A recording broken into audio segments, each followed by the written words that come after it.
1, 2.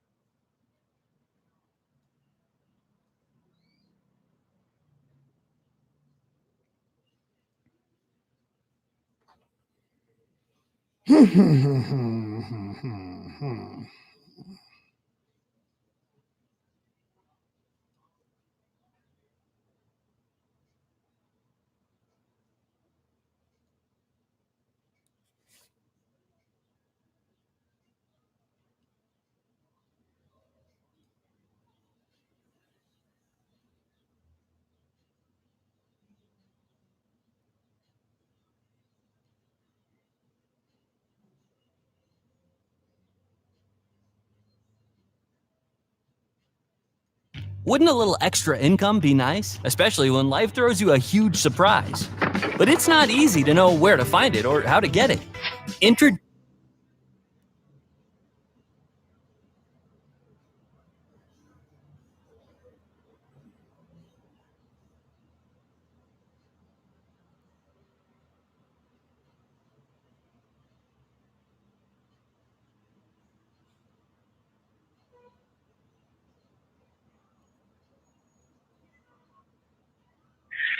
The power, for example, I don't know how much time I got, side.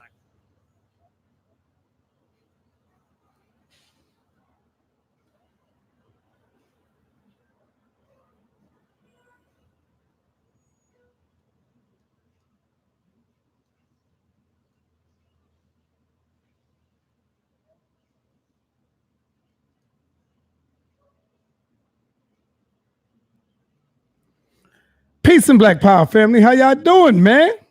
Good to see y'all. Good to see you up in here, man. You already know. I'm just trying to get the rest of these links out, man. You know, a lot of people saying they're not getting the notifications, so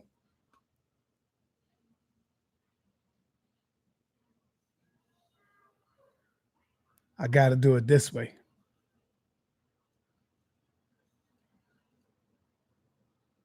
You know, it's always more than one way to skin a cat.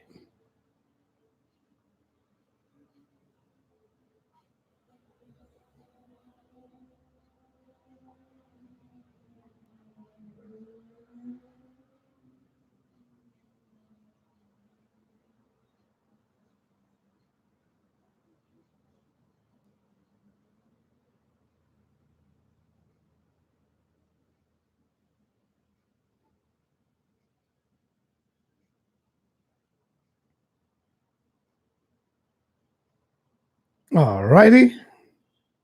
All righty. Let me get that out. All righty.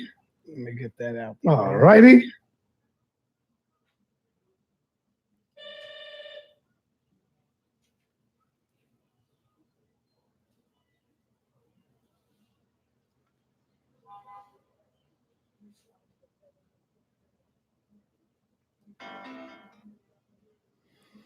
Peace, my brother. What's going on, Morpheus?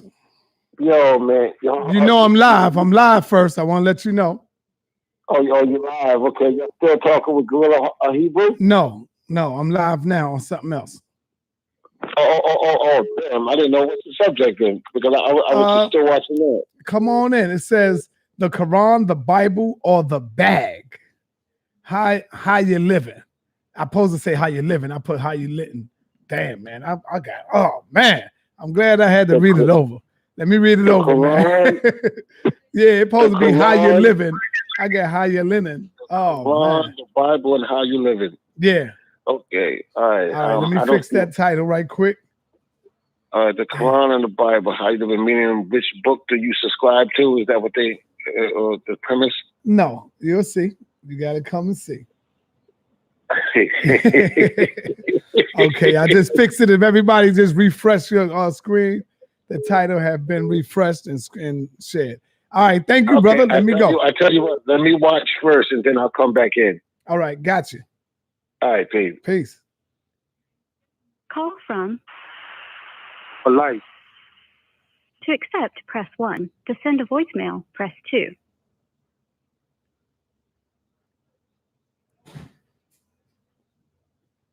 Okay. We're gonna get ready. Herman Smalls, if you're there, call in, man. Call in, Herm.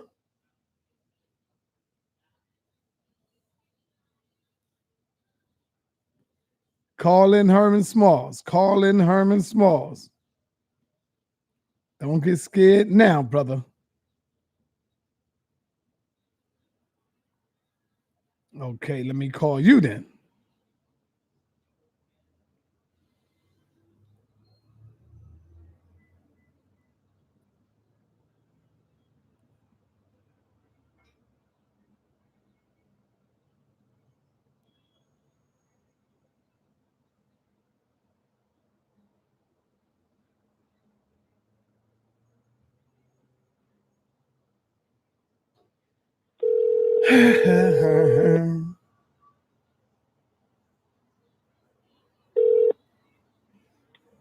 Peace, good brother.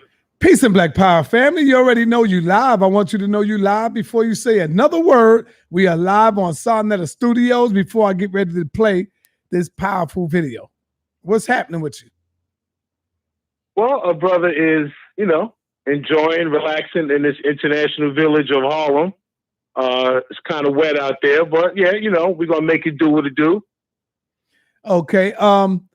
Have you been keeping up with what's going on the YouTube world, brother, as far as the contradictions in the Bible, the Hebrews challenges, Brother Jabari having a powerful discussion yesterday with a pastor? Have you been keeping up with what's going on? Without question. Like many, I'm sure, we stay riveted to our brother Sonetta's lives. But yeah, Sonetta, man, I bust your chops sometimes. But man, when you handle your business, I got to give you your props. You have taken this format, this style of either, I don't even know if it's still a debate. It's just really an impassioned discussion. Right. It's two brothers. And we do got to get more sisters in. But for now, it's mostly brothers that are just sharing their heart and soul related to their belief and even their knowledge. So it's going into two categories, belief and knowledge. And I don't see anybody else doing it this way, man. So yeah, I have been. So I was very impressed with the pastor, his poise. They both conduct themselves as gentlemen. Neither one of them pulling no punches, but neither one of them throwing low blows either. They ended it in respect and in love, and without agreement, but still with respect and love. They still came away in the audience. I think was better for. I got to commend the same thing with the pastor and brother Captain Tazariak. Same demeanor, same tempo, and I believe the community is benefiting greatly by having this information presented in the way that it is. In your humble opinion, Brother Herman, who do you think won that discussion between Captain Tazariak and the pastor? It is clear who won. There's no doubt at all who won. Who? Sonetta, the community won. Brother, you're going to stop this little scary stuff, brother. You're going to stop it because Tazariak think he won. Now, I haven't asked the pastor nothing, but the pastor I ain't asked him nothing. But Tazariak swear he murdered the pastor. I'm giving a slight edge to the pastor on the simple fact Tazariak got a couple of things wrong. When you look at it, he got wrong that it was Joseph who impregnated Mary when Mary was pregnated by the Holy Spirit. It clearly states that. Clearly. Okay. Now, just to judge it from a perspective as to who made the accurate quotes, right, or who had the proper references, now that can be a measurement tool. My measurement was the clarity of presentation, the demeanor. They were able to concede in each other's opportunity to speak. It was just handled in such a great way. Yes. And again, the community was able, if you was a Christian and you listened to that, you came away with things you didn't know. If you was of the Hebrew Israelite faith, I believe you came away with things that you didn't know. So that's why I really feel it's the community that benefited and will continue to benefit as long as we can keep it moving on this vibration. Man, we are still waking up our people. I agree, brother. What do you think about the interrogation room? Like the Hebrews that's being interrogated based off of the contradictions in the Bible, brother. I mean, it's Sonetta, you are constantly reinventing yourself, and it's definitely interesting. Who cannot tune in? Now, I will add this now, and it's not original, and some of our greatest minds, and the most recent I'll quote is the good brother Malik El-Shabazz, Malcolm X. You know what he said about these religions, either of them, all of them. He said, when we come together to discuss our issues and our problems, we bring up religion, we're going to be fighting because we got different prophets and verses and chapters. He said, let's come together on what we have in common. He said, if anything, leave your spiritual, religious, all that stuff in the closet. Let's handle how we getting gunned down. Let's handle our economics. Let's handle how we can become empowered. So I lean towards that. And that's why this clip you're getting ready to run, we was dealing with this 3 years ago, son. I remember the same thing when Brother Red Pill said, is it about the bag? Or you asked the question, how is this going to pay our rent? That was economics. Right. No matter what you believe, you were asking us, you said, brothers, yeah, you believe this, you believe that. How does that help us handle our situation in the economic system? So at the end of the day, believe what you wish, and I say that respectfully. But come to the table with hardcore, real facts that's going to change our condition. Okay, Herman. Would it be fair to say that you subscribe to the Bible? You believe that the Bible is indeed the Word of God? I would say this. I have found individuals who have practiced to the highest degree that they were able to the Bible. And I found great character, great individuals that were of that faith. But I can quite easily say that the Islamic faith, I've met individuals and lived and observed individuals that have done the same. I think any one of those belief systems sincerely practiced in a disciplined way is going to bring forth a human being that will be an asset to any society on this planet. And I would add Buddhism. I would add some of the, now I normally get in trouble with this one, but my brothers and sisters from Haiti under the voodoo, I would put their spiritual belief systems with that can enhance a person. Okay. So I'm not knocking what anyone's faith towards a higher being is. Okay, brother. Without shuffling and scratching and bending over to give even in an opening, would it be fair to say that the Hebrews that you've seen so far has failed in answering the questions, or they not looking so good when it comes to answering these Bible scriptures, brother? I think some articulate better than others. They all have a central command of the 12 tribes, and everyone is kind of doubling down. No one comes to one of these discussions looking to walk away, not knowing what they're talking about. So from that perspective, everybody's putting their best foot forward. There's some Hebrews that go forward better than this. Captain Tazariak's presentation is always good. I got some stuff from the brother Gorilla just then with Garfield. Dan Diallo always brings his A game. I mean, you got a number of brothers of that belief system that their intellectual engagement has to be respected. So, but see, so I know you got a much closer relationship. You've been rolling with them, so maybe you can see some chinks in the armor I haven't picked up yet. All right, brother. Before we go on with the video, are you ready to move forward, or do you want to finish getting this out? Because once I start the video, you ain't gonna be able to talk after this. Well, you might as well hang up. Okay, yeah, I will hang up, but I will say this first. For brothers and sisters, I don't know where the numbers are yet. I know folks are probably still coming. Well, we got 400 right now watching.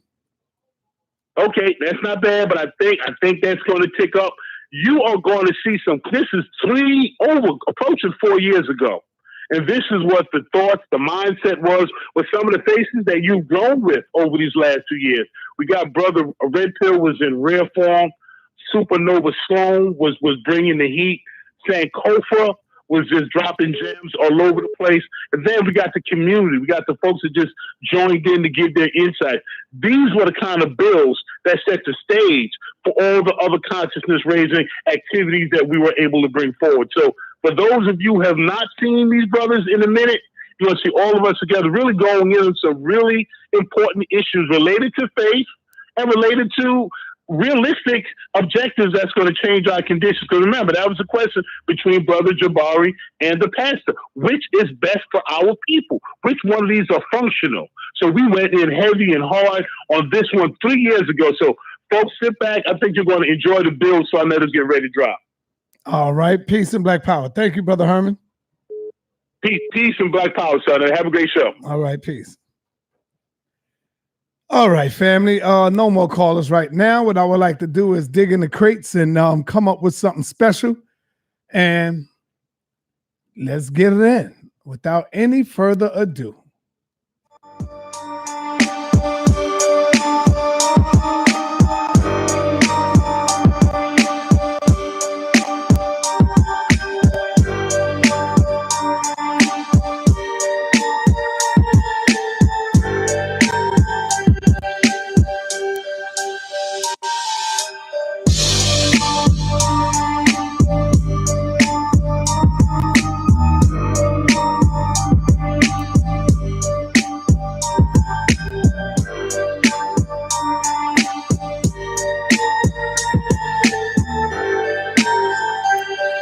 I think the video is jumping.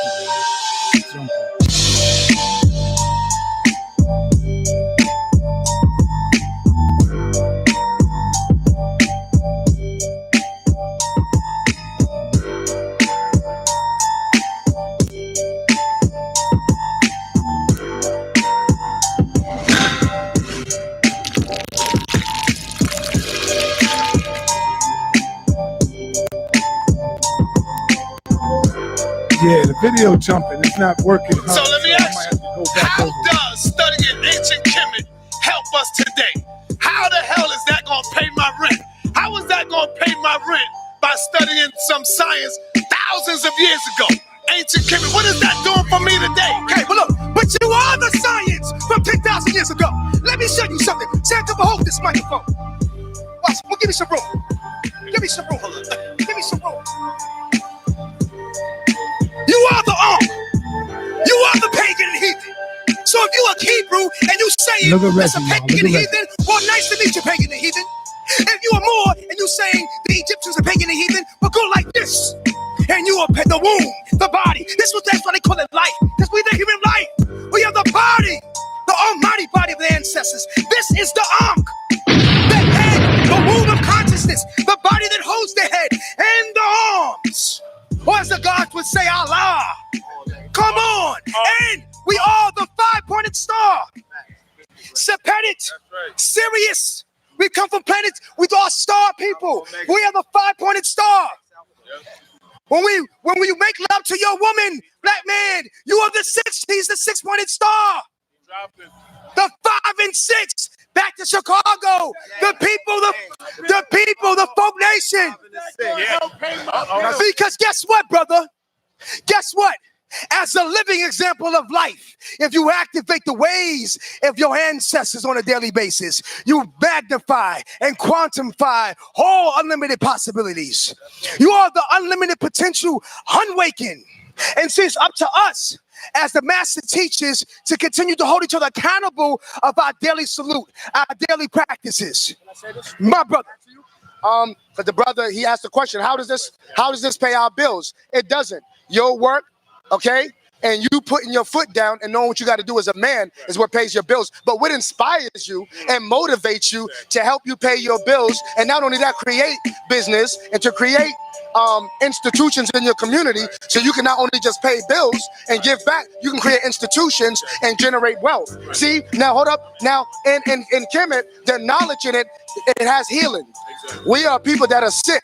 Okay, poverty is one of the sub-results of our sickness because of ignorance, and poor health leads to a poor people, leads to impoverished communities. The healing and the knowledge of Kemet, once it's applied right, okay, is how that can lead to you paying your bills. No, wait, I'm passing. Look, the prayer is this.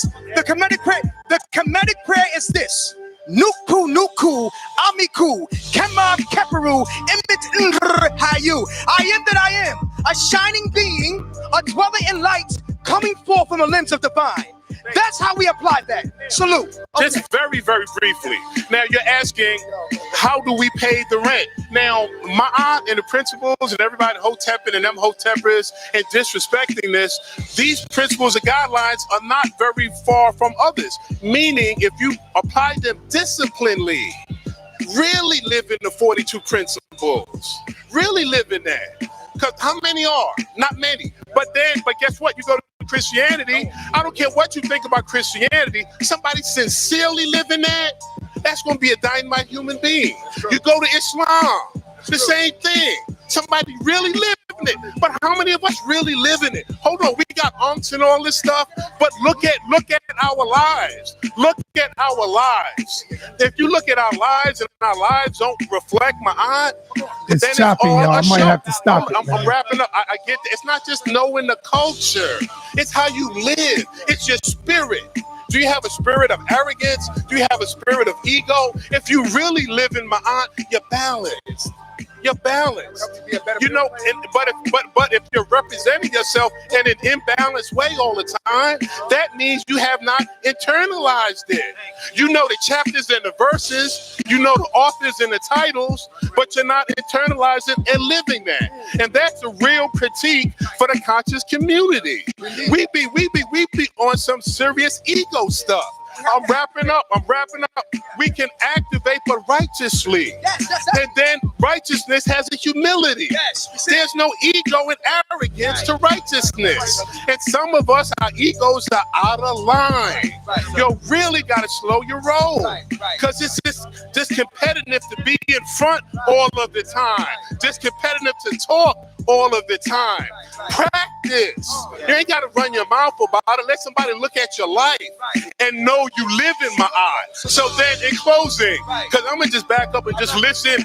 Yeah, I'm going to just back up and listen and watch. Because, you know, I like to see the play between our energies, but all of our energies should be pulling for the same place by now. We don't need to be bumping heads as much as we do. So whoever takes it, takes it. Thank you. Salute to the elder, salute to Smalls. What I would add on as well, what the brother Nova brought up, what Smalls touched on and what you touched on, is the fact that we have to begin to identify what are the rites of passage that students of the conscious community have to actually take to be considered students of the conscious community, not watching a Hidden Colors or watching a debate, rooting for the guy in the debate. When he wins, now you're conscious. You change your name on Facebook, now you're part of the community. But like you said, a lot of people's discretion with people who have these righteous names and have these attributes is inside of this of sisters' inboxes or guys with their penis out talking about Hotep. You dig what I'm saying? Or if they don't respond to their the brothers trying to come at them, oh, fuck you, bitch, this and this and that, you bum ass, that's why you gotta weave. So we gotta acknowledge the fact that, like he said, the character and the integrity of individuals that are quote unquote wearing the titles and wearing the names and saying that they're standing on the shoulders of some people who prove to the community and to the world that they are people of great character and they are people of great integrity, like the Marcus Garveys, like the Malcolm X's, like the Dr. Benz and the Clarks. So you have these students that are coming in saying, I'm a Dr. Blair, Francis Cress Wilson, Queen of Four, Mama Pill. So you got people coming in, standing on the shoulders of people who are not soiled, who are not dealing with niggerisms. They have detached from the nigger frequency. They deniggified themselves, but you cannot put lipstick on a pig and expect to not still be a pig. So people are coming into the community, they're putting lipstick on a pig. They're not taking showers, they're putting dashikis on dirty bodies. You understand? People who are engaged in, drug dealing, killing, prostitution, destroying their temples, abortions, and all of these other things, and they are not taking these steps. They're not burning it off for them. They're working off of the work that Dr. Reggie are doing. Dr. Reggie kicked the door down. Sonetta kicked the goddamn door down.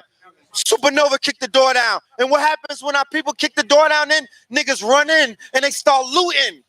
So what's taking place in the community on social media, because you created these platforms have been created like a social media, Facebook and all of that. These niggas is kicking in. Dr. Ben kicked in the door and Kemet. Boom. Said he's kicking in the door. All of these people is tearing down the temples and kicking in the door. And these niggas are coming to loot. And what do you take off of the loot? You take booty off of the loot. So they try to take our goddesses from us. They try to take our sisters from us. They try to take the mothers, right? So we have to begin to take showers. We have to clean up. There has to be a rites of passage inside of the community for you to even be considered that. God damn, did y'all hear that bomb that Red Pill just dropped? I know that shit went over a lot of y'all fucking heads. But what I'm gonna do is I'm gonna replay that again.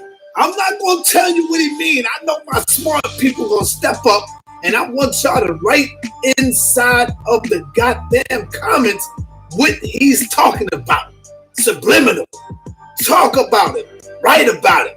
I'm gonna rewind that shit. Instant replay, goddamn. Working off of the work that Dr. Reggie are doing. Dr. Reggie kicked the door down. Sinetta kicked the goddamn door down. Supernova kicked the door down. And what happens when our people kick the door down? Then niggas run in and they start looting.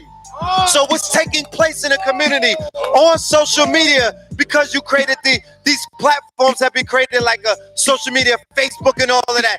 These niggas is kicking in. Dr. Ben kicked in the door and Kemet. Boom.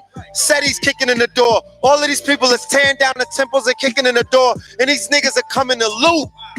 And what do you take off of the loot? You take booty off of the loot. So they try to take our goddesses from us. They try to take our sisters from us. They try to take the mothers, right? So we have to begin to take showers. We have to clean up. There has to be a rites of passage inside of the community for you to even be considered that. We have to bring back the street codes. We have to bring back not only the street codes, but a code inside of consciousness. I'm not up here saying it's like I'm almighty, I'm this angelic Christ-like figure. I gotta apply the codes to my own conduct. I have to apply the codes to myself, because what is consciousness? But we are all on the path of enlightenment. But we are all on the path to take imperfections and perfect them. So we could exhibit what is known as ma'at, so we could live in balance. All of us are a work in progress. You get the opportunity to see us evolve. You see our mistakes, you see our triumphs, you see us failing forward. Stick with us. We are not perfect. We are not blue-eyed Christ on us. So that's what we're here to do. And my brother, when I slip up, you better believe this brother's on our tail. He's on my tail.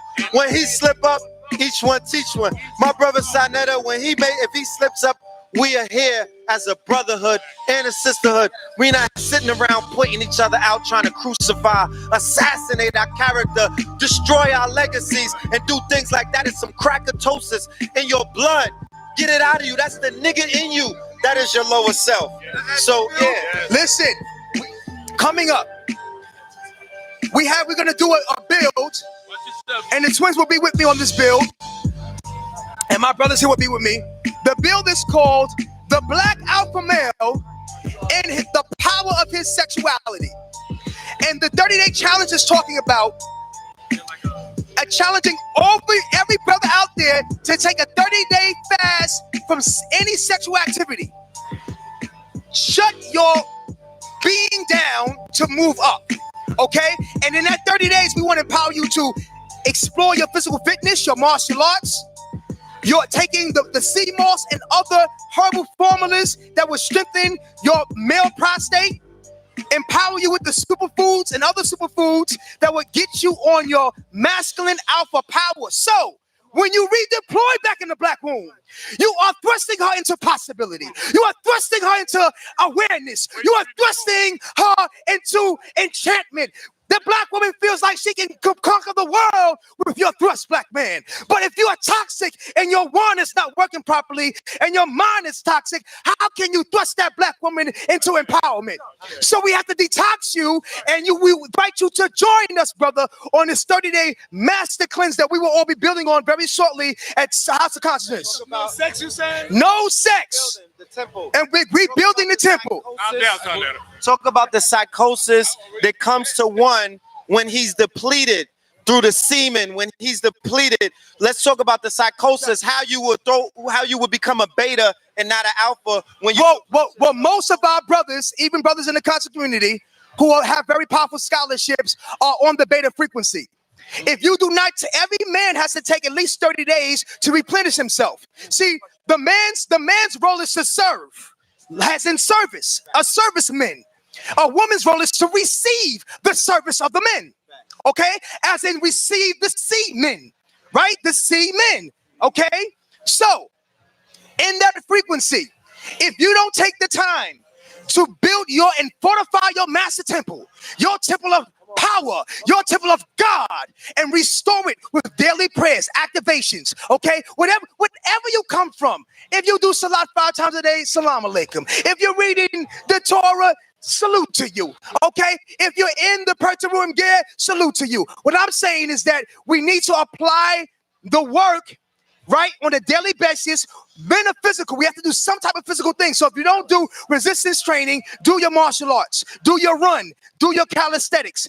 Take yourself through a wellness regimen and refrain from actually giving out. Men are always giving. We're the givers. So when a woman marries you, she wants a giver, a provider. When you are providing, that means you have to take your being and you have to give out. If you are a provider. So we get so caught up being a provider, we go from our alpha, our apex, our Merkut pyramid, and we descend down as betas. So what we're saying here is that Brother Red Pill was saying, if you do not rise from a beta to an alpha frequency, the wombs that you will attract to you will be vampiristic. I don't care if she's melanated. I don't care if she got a gay lay and onks and she's initiated. She will actually bring out of her the witch frequency, brother. Okay? And then her witch frequency will prey on you because you're a beta. But if you're an alpha and you raise yourself up and you can take 30 days of discipline to replenish your possibility, when you redeploy in the womb, she will be so grateful to have you that y'all will be actually germinating a frequency that brings life and possibility to your days and actions. Receive, family. I have one question. Powerful, brother. Real quick, I know, brother. Stay close, Reggie. No, Reggie. hold up. Listen, the question is pertaining to what you just said. Health and wellness is important because that's what we're lacking, and we need to develop the discipline as well because that's what we're lacking. As far as the men going on abstinence for 30 days, and it's supposed to be a cleansing, not just not having sex. Right. There's healing and cleansing in that. I want to know if there's something that you're going to have for the couples. So if a brother has a woman that he's living with, and they're used to being intimate, so she doesn't feel alone or left out while he's going on his cleanse, is there something they can do together as a couple where they can still keep each other strong? Okay, so, and understand that, okay, we're not having sex, but we're building together. So listen, all you're gonna be doing that in that time, if you're a couple, you asking your queen, you asking your woman to support you on this regeneration frequency because it's gonna benefit her. It benefits her when you're on your full power and possibility. So your queen will support you on your process. Now, no sex does not mean no intimacy where you can't hug your queen, kiss her, do some meditation together. This opens up a new possibility for creativity in the union. Sometimes the union becomes so beta where sexuality only becomes about a thrust or a pump or a nut. So we have to regenerate that and actually open up new possibilities to a creative union. And a creative union has the possibility to be much more than just the sexual act. Okay, quick question. Yes, brother. Now the man is abstaining for 30 days. Is his mate also? I would love to invite the sisters. No. Listen, to join him. But I would say, if they're in a committed union, she would support her kingman on this 30-day challenge. Okay, so if they're committed, and then just quickly, last thing. So in that instance, can he please her, stimulate her? To whatever satisfaction, as long as he retains his seed, he's still committed to the fast. So I'm gonna open up. I'm glad you. Okay, no. So no. Job too, right? If he got no job and he ain't hitting her off, he's gonna have a problem. Okay, well, he don't need to be in the womb if he ain't got that. If he ain't doing the right thing. But no, I'm gonna go. Okay, so to the brother Small's point, listen, no sexual activity. No, let her feel, let her want you again, black man. Let her desire you again. See, right now, black man, you're not desired. She doesn't really want you. You're just necessary. You're just providing. You're just holding space there. The black woman doesn't respect you no more. A 30-day fast with you can't eat. You cannot and dine on the yanni. Okay? You cannot kiss and tongue her down. You may hold her hand, you may caress her, but no sex. You have to restore your power, black man. You have to restore your possibility. And if she's true to you, she will support you on that journey. That's what I'm saying. And that's the challenge. Okay, let me bring it back to the monkey men. No, I'm only playing with my man. I apologize, brother. Let me bring it back to the monkeys, man. Reggie, talk to us, brother. I'm a segue into what the brothers was saying. Well, the reality right now in this world is not the brothers. Right. It is in fact the sisters. The sisters have to clean their minds. They have to clean their bodies, right? Because unfortunately, we've been using them as sperm sponges. Yes, okay. Right? Yes. So it is what we're seeing the effects of is not us, but in fact, the effects of our sisters. All I'm saying, brother, all I'm saying, beloved, is that we have the opportunity to take ownership and power of us. I'm not saying our fast is gonna disconnect what they have to do. I'm saying that the alpha man, the black man in his alpha power, and us holding each other accountable to power will restore us to power, so we can support our women on a higher frequency. That's what I'm saying.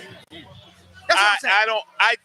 I 100% agree. I just think the conversation has to be, because we're used to. See, men, have you ever seen 5, 6 women together talking? Do you see a Sinetta show with 6, 7, 8 women coming together, kicking it? Have you ever seen that, Bill? Not yet.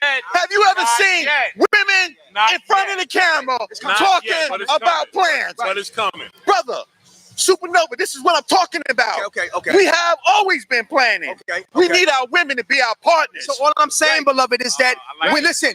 Now check this out. I like that. All I'm saying is that, okay, look at y'all brought up some points earlier. Look at the state of the conscious brothers and sisters, the conscious brothers in the community that are set tripping on each other, that are hating on each other, right? A lot of that is because they on a beta frequency. They at a lower frequency. They have scholarship, they have consciousness, but it's the potential where they can go is way beyond that. And so my thing is, if we can get brothers to activate on a deeper level, their power and potential, they will be able to go light years in the possibility to applying the work. That's what I'm trying to say. I'm not saying that our sisters should not be joining us. I'm not saying that we should hold them accountable. I'm just saying that because brothers have been doing the building, have been on camera, this is a great opportunity to fortify our brotherhood. To us do something together, regardless of what set we claim, what tribe we from, what we representing. It bonds the brothers. Okay, listen, our oppressors, the different fraternal orders that run the world, they have their rituals to maintain oppression. They do brotherhood rituals globally. They just don't conquer. They do rituals to conquer the world. So I'm saying we need to start to do empowerment rituals with ourselves collectively to empower us to be fortified. Okay, so let me finish up on this side. So we talked a little bit about Nile Valley science, and Sinetta said, watch this. Sinetta says, how is this going to pay our bills? Or whatever science that we're using. How is the science going to pay our bills? The fact of the matter is, we shouldn't be paying bills. You understand? We should be living. The fact of the matter is, everything that we do benefits the European. He gets a percentage of every dollar that is passed because we don't have a system, right, to empower ourselves. So when we're paying bills, that's the trick. We have to get into another mind frame. So if this is a start of getting into what we say, Nile Valley culture, right? Or street codes. Right? Or whatever type of science. But let me just tell you about our ancestors, right? Our ancestors acted as a wave against the others. So no matter what the others had plans, we acted differently. So we have to act united and we have to act differently. the Ashkenazi Jews and the rest, they act different. They come through. They in the community, they wear one. They ain't got to worry about Jordans. They ain't got to worry about being super fly, right? We gotta dress in one code. You see, because they different, but they move in a unit. We're not moving in a unit because we all want to be individual, special, stand out. But that shit is killing us. We got millions of people in the prisons. That's what I'm saying, big homie, is that this proposal is a start to begin that building. That's what I'm right, but I'm adding the science. I'm adding the science. I'm adding, we filming.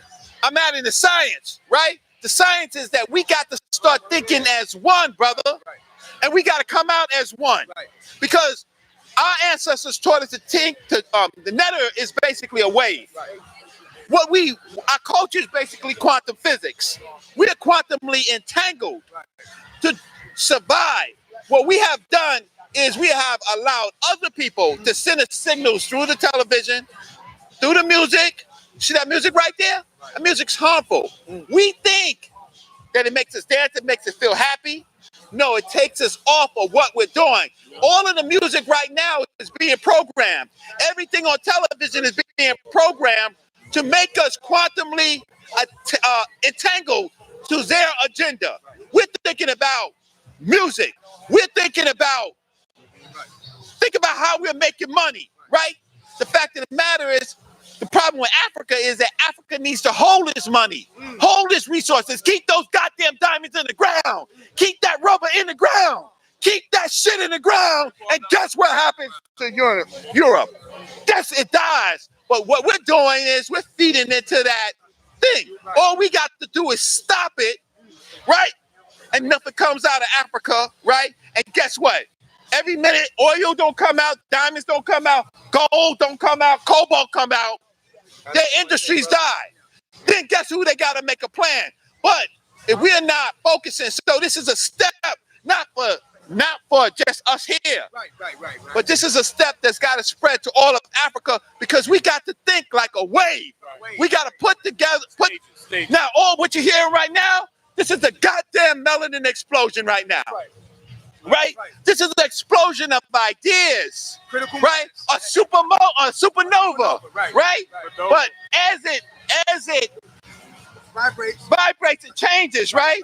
It changes people. So this is quantum. Right? But this is what we have to do. But you're right, we got to get our minds right. We got to get our bodies right. But at the same time, right? We got to work on our women. Right. I've been waiting to talk. I've been waiting to talk. I understand. You got to go? I just want to say one thing. That's all. I just want to say one thing. This is how it works. I just want to say one thing. What I want to say is this. I've been studying black history, black culture since from the cradle. I was born and raised in this. I'm a year younger than this. All right. I used to be here when I was 1 year old, boys and girls. All right. The problem that we have with racism and the imbalance of the world right now is the educational system. Period. Racism can be destroyed in one day by all children because they don't give a fuck. All right? But as long as you teach my child that your hero is my great-grandmother's rapist, there will never be a balance, bro. Right? So we can talk about all of the research. I disagree. But listen, you're commenting, but I disagree. You know why? Let me complete my thought. When I was young, my mother took all the Pampers out of the box and threw the box in the garbage because she wouldn't have me seeing a white child as what is. All right. Once we stop, and listen, I'm not saying teach everybody about black. I'm saying teach everybody about their own and let them come together. If a white man had a black Jesus in his house, he would treat a black man different. Peace. Yeah, peace. Okay. No, but that's how it works. So that's the energy. So you said what you had to say. Now to receive it, right? Brother, you gotta go. I gotta go to my family. Okay. All right. So you gotta go. And I'm gonna see this tape. And I'm gonna see this tape. So here it goes. Here it goes. Here goes. The fact of the matter is, education in the United States is babysitting to the industrial system. We allow our children to go to school so that we in fact can go to work to pay bills, right? I agree. We have to get to a level, right, where we are self-sufficient. We are self-sufficient and that we educate our families ourselves. But it doesn't just start. Education is one of the pieces. It's the prisons, it's the court systems, right? It's economics. I understand. Independent black school, right? So I didn't go to school on Columbus Day. I had, matter of fact, I went to school on Columbus Day, and I had off for Martin Luther King's birthday and did an assembly for every assassination of all of our leaders. So my outlook on the world is not as a victim. I'm responsible. You know what I'm saying? I'm not here where, oh, they doing this to us, they doing that to us. No, I know they got their time to do what they did. We extracted them from us so we can see how fucked up we are. Can I ask you one question before you wait a minute? In plain sight, we extracted them out of us. So they're here for a job. They're here to do something. Let them do their job. Can I ask you and stay asleep? But what it means is that when you educate yourself with your own knowledge, like you see these symbols on your hat, you see what y'all wearing. I grew up with this. My name is Tamu Ra. All right, I grew up with this information. So therefore, I walk around and I didn't jump in my car just now when I seen y'all building. I came over here because that's the way I was educated as a child. So what I'm saying is, all the social, economical and social ecological things that we can be doing as a people, it's all going to stem from us teaching our children that they are the greatest. This is the biggest university right now in the world. This is Sinetta Studios right here. We are educating people that no one else can get to. Brother, I know you got to go, right? But this is why we do this work right here, right? I have to look at you. I can hear you. I Right. watch my family too. Right. But I understand. But the fact of the matter is that we are educating people that the system couldn't get to and that some of our other leaders can't get to. This is education right now. And this type of education is going to continue because we're doing something special. We're vibrating as a wave. You see this? We got some of the best and most powerful people right here, right doing it. So the only issue that I have is that what I said? No. The only issue that I have is that we are doing this right before your eyes. This is a brand new paradigm. This is a brand new paradigm. It is electrifying over the world. Talk about me and you. So you're talking about something that I bear witness to and you bear witness to. Our job, your job, my job is not amongst each other, right? That's why it's amongst them. Studios. So That's I why just said it's a to you, community. I just said to you, the conscious community job is not amongst the conscious community. The conscious community job is amongst the unconscious who don't see themselves as being community. So what I'm saying to you is, as children, if these kids start learning that they come from the creators and the originators of all things in life, then they will come to each other with a greater love. I ain't come over here with nothing else but love. You understand? And the fact that these are the motherfuckers I don't even know, and they building with the same thought process I'm thinking about. So let me go over there and show them some love. You know what I mean? But it ain't for me. I'm not here to educate you, and you definitely can't really educate me right now because we already the conscious. We got to get to them.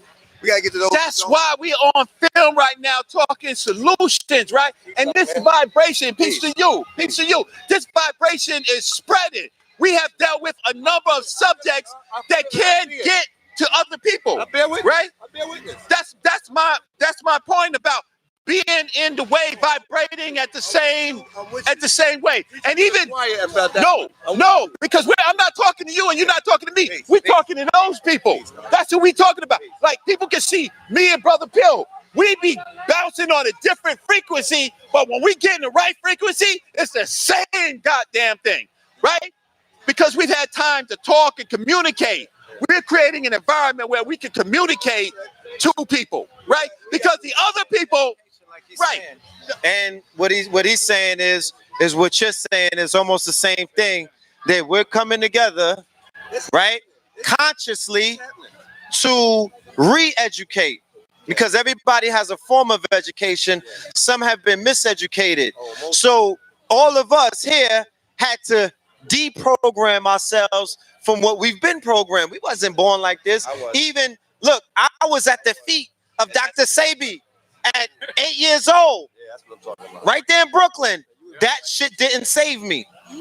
No, what I'm saying is I still found myself in the streets doing street things, but hold on.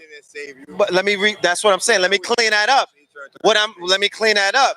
Where was Jesus at? That he was with the killers and he was with the credit card scammers in Atlanta. You know what I'm saying?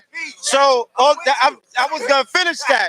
That it was that exposure at 8 years old that fortified me. Like we were saying earlier, the only job of ours at the end of the day is to be seed planters. We plant the seeds and life waters it. Your experiences water it. When a student is ready, the teacher shall appear. So people stumble on this channel haphazardly sometimes, looking at Little Boozy or looking at some hip hop shit or looking for some girls twerking, and then they get the light because subconsciously or maybe consciously they were asking for some more. They like, yo, I'm this frequency of this nigga life, I need more than that. I'm this deaf culture is wearing me down. I know that there's something else out there, and miraculously they start waking up. So when I was exposed to the information, when I was able to go in the hood, I exposed them to the light. I had to go into the underworld and shine my light. Now, what is the benefit of all of that?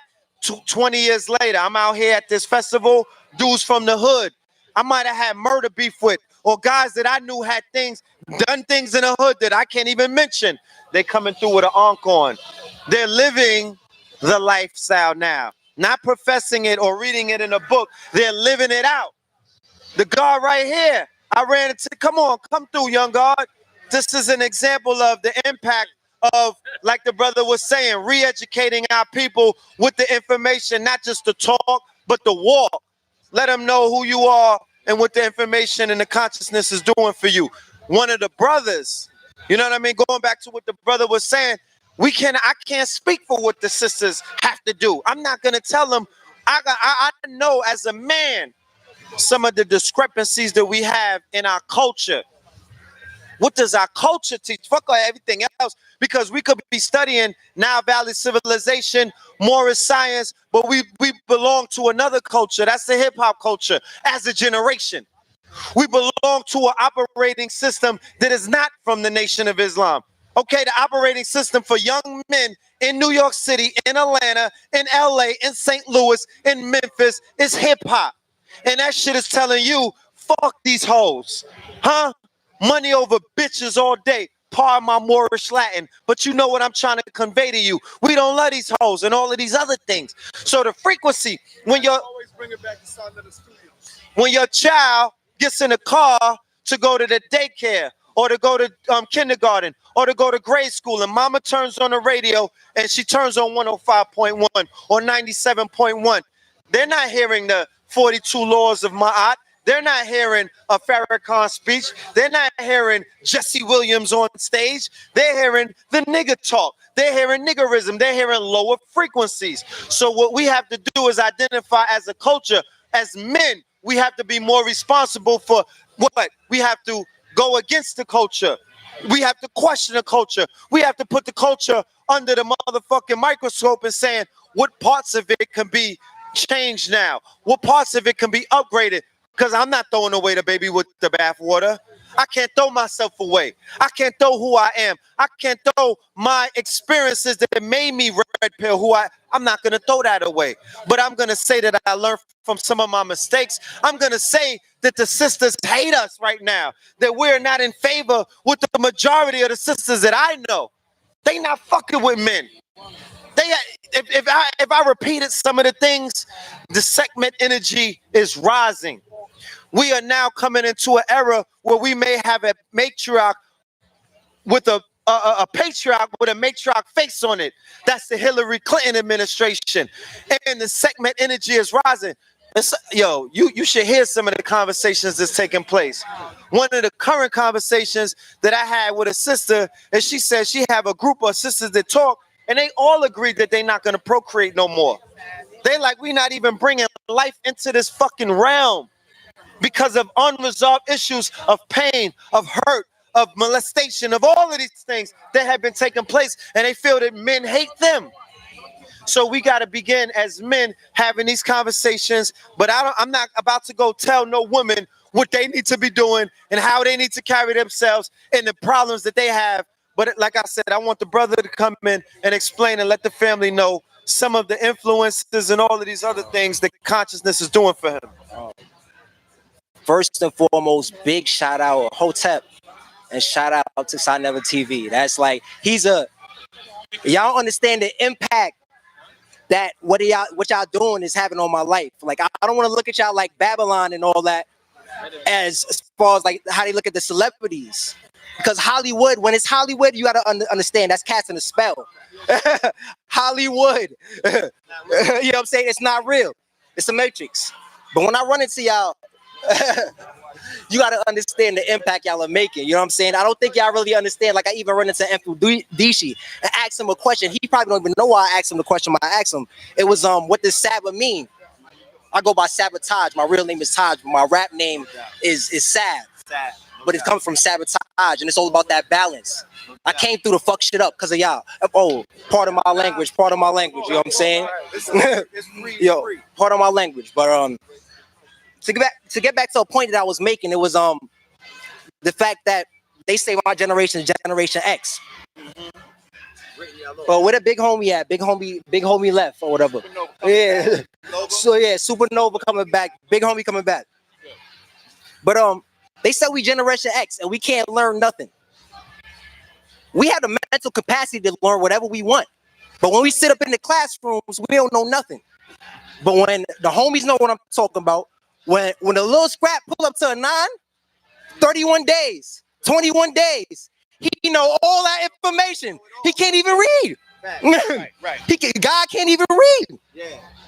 You know what I'm saying? You gotta make it come back to you. You gotta get back to their root chakra where that fire at. And then you gotta rise it up through the Kundalini. You know what I'm saying? That's how you gotta hit them. So all I want to say is, man, I don't even want to take up y'all time. Y'all speaking to who you can't get to. Oh man, your vibration is on the vibration that people look like you. That's what I'm talking about. That way. See, my bad, because it's a different type of love when you dealing with other guys. See, in the hood, like what I told you, what we talked about earlier. When you talk to somebody, when you in the hood, it's like, yo, this nigga must be. It's either he pussy, sorry for my, you know what I'm saying, once again. It's either you a wolf, you food, or you another lion. You know what I'm saying? That's what it is. So when you're talking to somebody, you can't even talk to nobody in the hood. So I just wanted to step back and let the gods, you feel me? But listen, that's fake male pride that the white man instilled in them. All right, family. Yeah, man. The original video will be on Black News 102 with all the videos that I'm showing right quick. Hey, y'all remember that caller that called in earlier? I was strolling through my my archive on Black News 102, and I came across so many videos, man, where I'm gonna have to bring them back up. Where the dude accused me of not banging on the white man. He said, I don't never bang on the white man. I always bang on our people. Well, this is I think it's an inspector, a lieutenant, and a captain. And they together. And I bang on them in their damn face. So he definitely got me mixed up. He don't know who I am. Listen.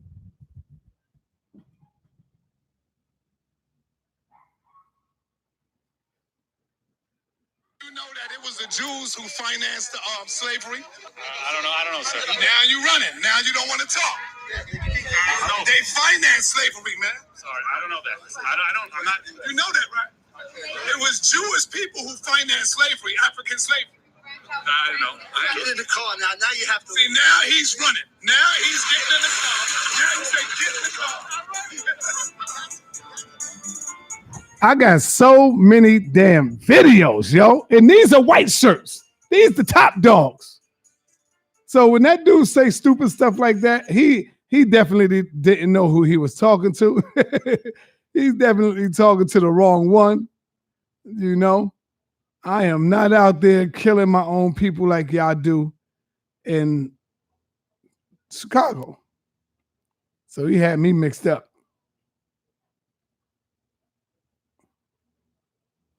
He's just trying to. Well, listen. Yes.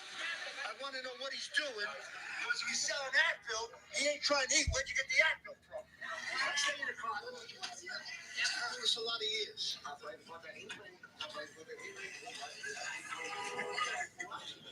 See, what what you got to do is stop the black man from eating. These dudes, he ran out because he seen somebody selling Advil, so he wanted to come and pull him over for selling Advil. He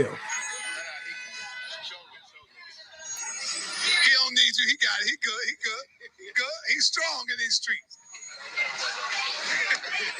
Oh. So you Jewish? I'm Jewish, yes I am. How's it going, okay? He's Jewish. I ain't gonna start no trouble. Shit, I'm out here in Brooklyn by myself. I ain't gonna start no trouble. Yes, I am. No, I want to get his ass. I want to get his ass, but he's being nice. You can tell he's one of the mafia dudes, right? You can tell. I can tell. Store, and now he's gonna sell it on the street out here. Well, guess what? We learned that from the mafia, man. Mafia do business like that all the time. They go out, rob, steal, and come back out. Hold on, real talk. The white guy. Hold on. Yeah. I want to see that. Stop that. Yeah, but it's a. Probably the Reverend Terry and the other guy. Where you from? What station? What's up, New York? What's up, New York? Sir, can we get an update? I spoke to the assemblywoman today. Which one? Richardson. Oh, Diane Richardson. Okay. The detectives are working with the district attorney's office. They're still reviewing that the video. It takes time. Yes. And they want to make sure the white people get arrested. While he over there talking to them, I'm gonna go over there and talk to his partner. Let me see. There was 2 felony assault arrests made. So what He's looking like if she's standing. You say he's a nice gentleman. Get out of here. Oh, see, now you running from me. You say he's a nice gentleman. How come I never seen him nowhere on the news talking about police brutality? When the police shoot down our people, I never seen him go against his officers. He always say, yo, automatically you got to shut it down. So why he don't never... Is black women defending him? Watch. They defending him. See, she asking me, am I a reporter? I just want to ask. But she's gonna answer it. If he's such a nice guy, why I don't see him fighting against... They telling me the white boy is a nice guy. It's wrong. He'll fight for it. He'll go where it's wrong, where it's right. If there's something wrong, he'll fight for that. He's not gonna put up with anything that's wrong. He's a man of his word. He has a lot of time on the job. He's been around a long time. So, do you know that it was the Jews who financed slavery, who financed African slavery? I don't know, sir. Now you running. Now you don't want to talk. They financed slavery, man. Sorry, I don't know that. I'm not. You know that, right? It was Jewish people who financed slavery, African slavery. I don't know. Get in the car now. Now you have to. See, now he's running. His partner tell him, get the hell in the car.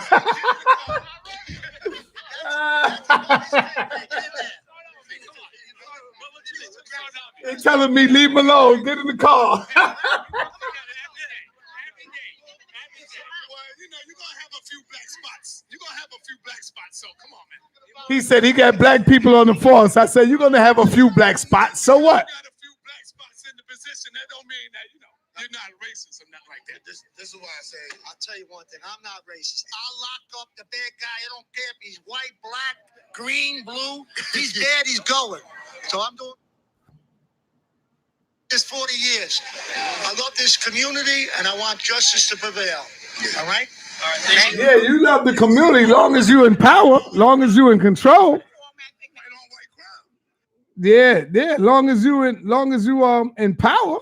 The only white on white crime I know is my wife hits me over the head with a can. Yeah, all right. I'll lock up that. I told you, I'll lock everybody up. See, he say white on white crime, Negroes laughing. They thought that was funny. The only white on white crime he knows is when his wife hit him over the head. The Negroes laughing at that shit like it was funny. But man, you go through Black News 102, you go through the archives, you will see mad videos where I'm going in on the European. So I don't know what that other dude was talking about. But anyway, the phone lines is open. You know I like to talk to y'all before we leave. Let me see if I can get Zion Lex up in here. Yeah, because he's been running from. See if I can get Zion Lex to reveal some hidden dirt in the Bible. That's what we gonna do. Yeah. Let's get Zion Lex up in here.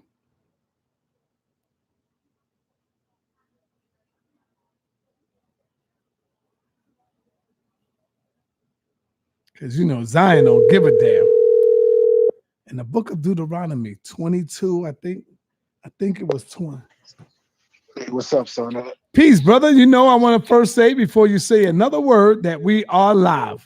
We are live on Sarnetta Studios, brother. You heard? Hello? No.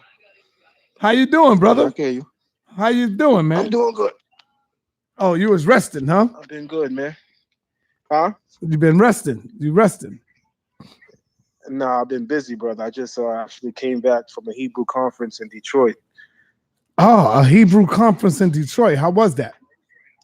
It was very good. I won Scholar of the Year. Wow. Divine Prospect won. Divine was there too? Yeah. Divine was there too. Absolutely. We stayed in the same hotel. Oh man. You think I could have won a Bible contradiction of the year if I would have went? Absolutely.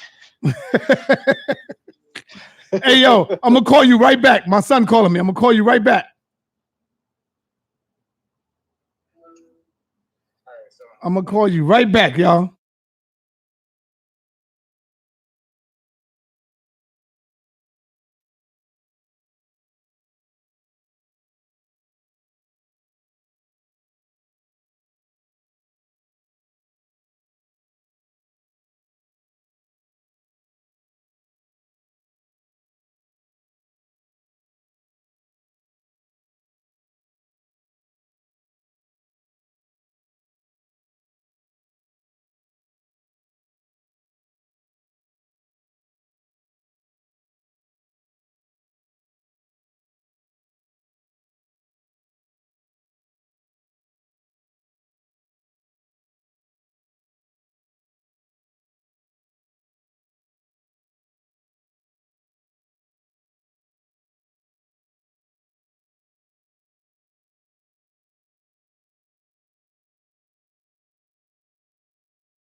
All right. Let's get back to this, man. Ah, man, I had to help my daughter out right quick. Let's get back to this.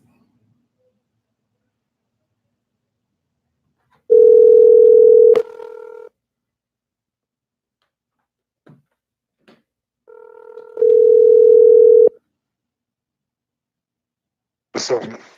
All right, my bad, brother. I apologize for that. I just had to help my son and daughter out right quick. They was calling me. They was calling me from somewhere. All right, that's good, man. Good to hear that y'all that you won the Scholar of the Year. That's what's up. Absolutely, absolutely. And Devon won the Unity Award because Devon can go in any Israelite community and be embraced, right, and share ideas and unite. The brother definitely has a very peaceful spirit. So that award for him, right, was very well deserved. Oh man, that was powerful, man. How crowded was it? It was jam-packed? Well, we had in the course of 4 days over 500 people in attendance at all 4 events. Oh, that was powerful, man. So they did the Hebrews to Negroes film screening at a movie theater in downtown Detroit. The following day, we had a series of lectures. Myself, I lectured, Divine Prospect lectured. And then the Saturday night, we did a cruise, an all-white cruise, where we got awards on the cruise itself. We got on the Detroit Princess, which is a yacht, and we sailed through Detroit overlooking Canada, because I didn't even know that there's a part of Detroit that actually overlooks waters in Canada. So that was pretty fun. And Sunday was the cookout, man. And on top of this, man, it was a great event for me because I was in the city of Sarah City. Yo, let me ask you. Now, was these all kind of Hebrews, like Messianic Hebrews, all of them? It was all kind of Hebrews. The conference is aimed at unity. So we had Hebrews from all walks. Let me show you how much it was all kind of Hebrews. The Pull-Up Boys pulled up and he was there. Who's that? The dude that used to be with AOC, Chief Ephraim. Oh, the dude that was involved in the Covington thing. Oh, okay. Right. They pulled up. It was nice, man. It was nice. Let me show you the difference between us and y'all, Zion. The difference between us, right, is that we don't care if you say you Kim it. We do care, but if you're wrong, we'll challenge you to try to correct it. What y'all do is y'all cover up everybody's lies, man. Even when hold on, not from you. I'm not saying you personally. And I brought this up to Captain Tazoriak. I could call him right now, and he agreed with me. Captain agreed with me, brother. I don't have to agree with him, though. No, you don't have to agree with him, but not you. But I'm saying Captain did agree with me when I told him, I said, brother, y'all never check each other. You allow a false lie because he's a Hebrew. Let me counter your now. argument. Captain said I was right. He said that is one thing that y'all do right. Wrong. I'm gonna show you why he's wrong, and I'm gonna tell you why the statement you're making is a false statement. You wouldn't have all these different Hebrew groups if there was nobody checking the facts and opinions of others. The Hebrew community is the most diffuse community when it comes to holding different ideas and thoughts. And all of these different factions come about because of splits in ideas and people being challenged. So for you to make that statement almost sounds crazy when you have to consider every single different group is formed because they're challenging the ideas of the groups that they're from. That's by the way, that's called a checkmate. But you should know by now. You can't catch me. I don't even know what's the point of the phone call. All right. Listen, brother. Season for this shit. I interviewed. Now I don't need to talk about who I interviewed, but in the book of Deuteronomy, that Garfield was talking about, that he brought up, the book that y'all always bring up to verify that we are indeed the children of Israel. When you said, look in the book, look at it. It talks about he will be sold to a land that is not their own and getting on the slave ship. You know, Zion, that's not what it say in Hebrew. It say that you will sell yourself. Not that a man will come, a stranger will come and sell you in a strange land that you don't know. And y'all use that scripture over and over and over, knowing damn well, Zion, that's not what it say in Hebrew. Check. I'm asking you. Are you pulling up a video where I've made that a statement like that? No, 'Cause I know no, you can't do that. no, I'm not. But you know damn well that they say that all the time, and you have not cleared that up, Zion. Well, of course I've cleared that up. I brother. will got it ask all you over right my now. I got Can it on you my YouTube, hold on? and I got Hold it on. on my Facebook. Okay, I will. All right. Well, I'm wrong if I said. I will ask you right now. What does it say in Hebrew as far as what Garfield was saying, brother? What do it say? I'm not going to tell you what it says in Hebrew until I first explain to you why why it is stated a certain way. Is All right, that explain okay it. with you? Yes, go ahead, explain it, brother. Okay. First and foremost, the Bible has a saying which says the wages of sin is death. Right. I'm sure you heard it. Have you heard it before? Of course. Okay. Throughout the Bible, as I actually caught Garfield, and there's very few times that Garfield makes statements that I think are right and brilliant. He made a very brilliant statement when he said that the Bible is not really a history book. It's about a moral guide. So, there's going to be histories in there, but it's not necessarily intended to be a historical book. Number one, he's absolutely correct. The Bible was not written to be a historical book. Mhm. There are many works of literature that contain history, but are not necessarily written with the intent of being a historical book. And that's just common sense for those who understand literature. So the Bible is predominantly a moral guide. It being a moral guide, the Bible is about a person taking what we call accountability, people having accountability for their actions. So throughout the Bible, mainly in the book of Kings, in the book of Judges, in the book of Chronicles, every time a king did something that was wrong, the Bible says explicitly, this king sold himself to do that which was evil before the Lord. And the Hebrew word that is used is makartam, which means to sell yourself or to offer yourself for sale. In the book of Deuteronomy 28, verse 68, it says correctly, you shall offer yourselves as slaves to your enemies. So people who don't understand, again, the entire book, no different than me running into the Pert M. Heru and grabbing something that I think makes sense, but because I don't understand the culture, I miss the point. Yes, the Bible does in fact say, you shall sell yourselves. But throughout the narrative of the text, that particular statement is always made in the context that you actually are held accountable for your own deeds, meaning that you caused this to occur. You caused this. I got you. The wages, the concept behind the wages of sin is death is basically stating that you work for it. And because you work for it, you paying for it, you sold yourself, you caused it. That's the idea. So Israelites who possess knowledge of Hebrew, we don't teach that the white man did this to us. We don't teach that the white man forced us and made all. We teach that we put ourselves in this situation, and as a natural occurrence of the universe, whenever the black man goes against the divine order of the universe, he will receive judgment. Black man and black woman have a spiritual connection with the universe. And whenever we are not in sync with it, we will be defeated. But that defeat is not a defeat from outside. It's self-defeating. We are self-defeated anytime we go against our African spirituality. And that's the point. All right. Beautiful, brother. When it talks about Enoch, Zion, when it talks about God came down and took Enoch, where did they take Enoch? Where you said, where did they take Enoch? Where did God take Enoch? Some Hebrews say they took him to death. Some Hebrews say they took him up to the heavens. Right. Where did they take Enoch? So obviously, we're talking about spiritual ascension, and obviously, yes, we're also talking about analogies, and we're talking about literature that's dealing with spiritual exposition. So saying all of that to say, if we really are looking at the text and saying that Enoch got taken up and put in some ship, like Brother Polite says, that's what he teaches. And, he was transferred to another planet, which is the planet X in the Sumerian literature, again, according to Dr. York and Brother Polite, then that would be foolish.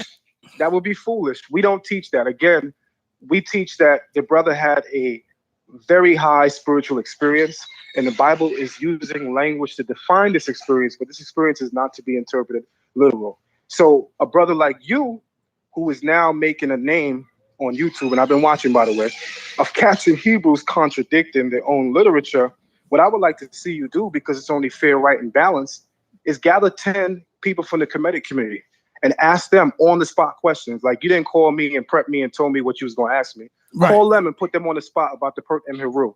I got $100 for you right now in my wallet, as I told you, and I guarantee you everybody going to say something different. Because guess what? They already on camera saying different shit about the same question. Now, but guess what, though, Zion? So when we look at But hold on. But guess what, though, Zion? Contradictions exist throughout all But cultural guess what, systems, though, Father. Zion? No, let me say this. They can say something different. You know why? Because they are not the ones that saying it is directly written from God. Y'all the one that say, that's not true. Hold on, let me finish. Y'all are the ones that say this is written by God. This was inspired by God. Man didn't do this. Brother, y'all do say that, Zion. What are you talking about? No, what I'm saying is, when I say that's not true, it's pointing We out tell that, you yes, it was written there by are man. people We'll in let the you know Kemetic community that we who did that, equally that we believe wrote that. So we have an excuse to make I got excuse. videos, by the way, brother, on my YouTube channel right now, where I Okay. have people like, and I know he's a grandmaster, Saber Mfudiji, where he Right. says Jehuti directly inspired the Pert and Peru. And the writings in there are inspired directly by Jehuti. Hence, Jehuti speaks in the first person in the text. I got that on video, and that's coming from the mouth of Saber.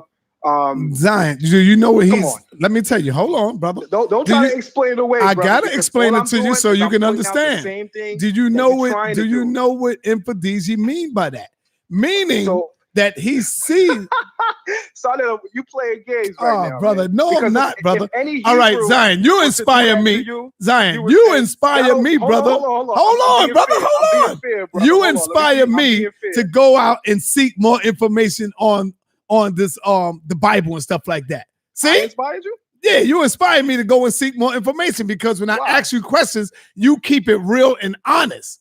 And you say something totally different in dealing with the Hebrew. So you inspire me to look past the English version and go and dig up something in the Hebrew. You see? So now what does that mean? Because you inspire me? See, that's what I'm trying to tell you. But what I want to ask you is when it talks about Elijah being taken up by the whirlwind, according to the Hebrew, what would be the whirlwind? Some Hebrews say that was a spaceship. Okay.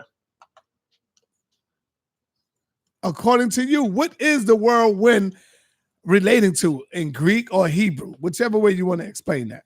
The whirlwind again and again.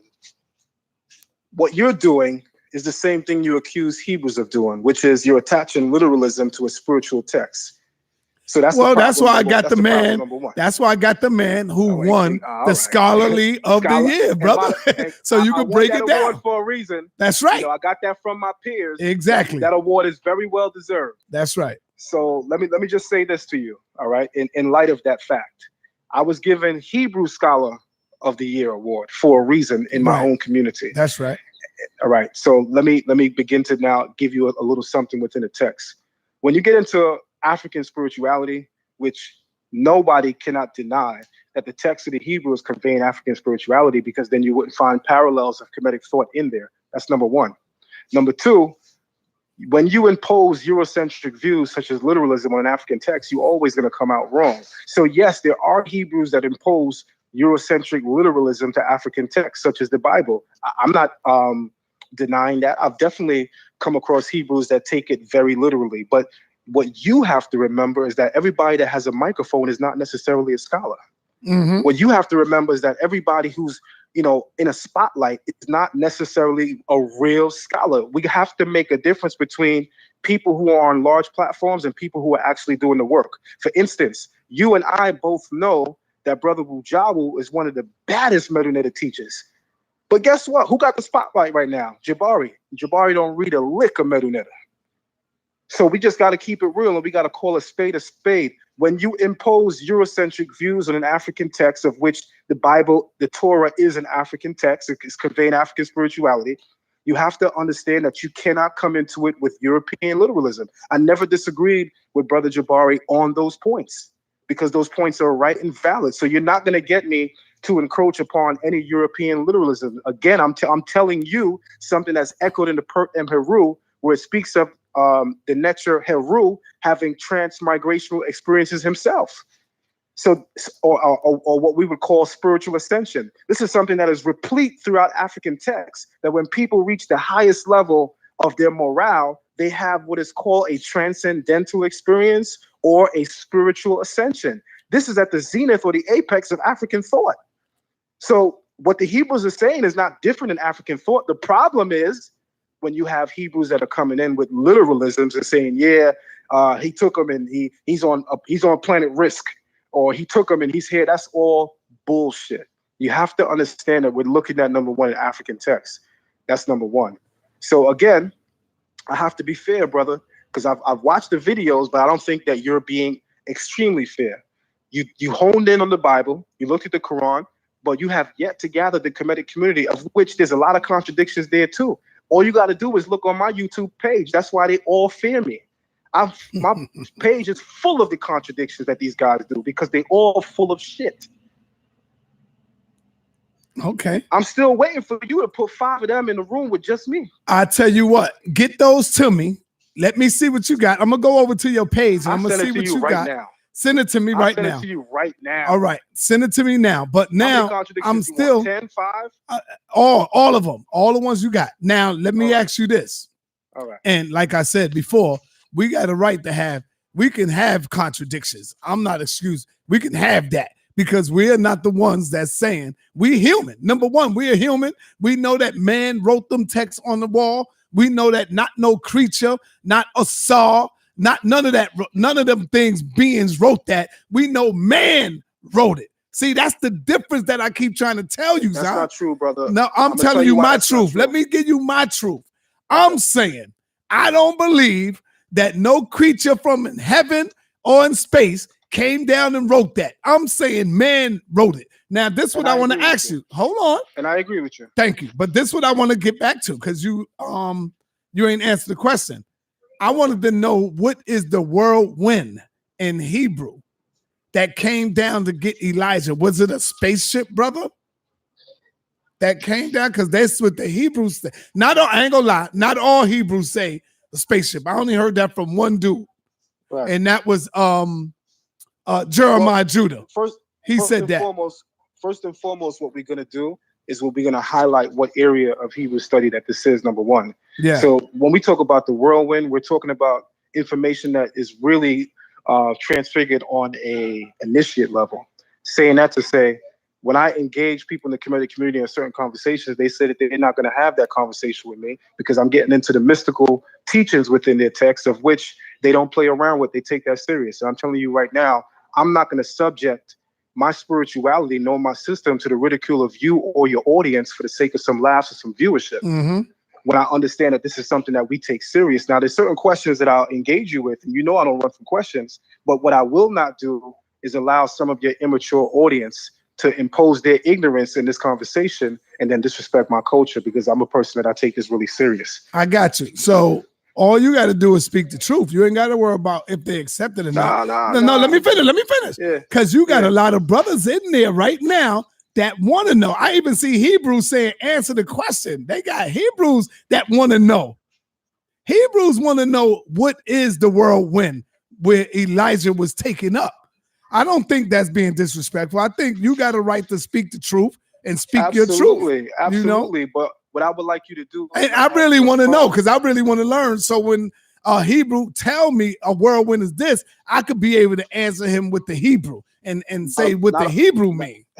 Not a problem at all. Just like you learn in Kemet, I want to learn what the Hebrew say, brother. Ezekiel chapter 1 is also speaking of the whirlwind.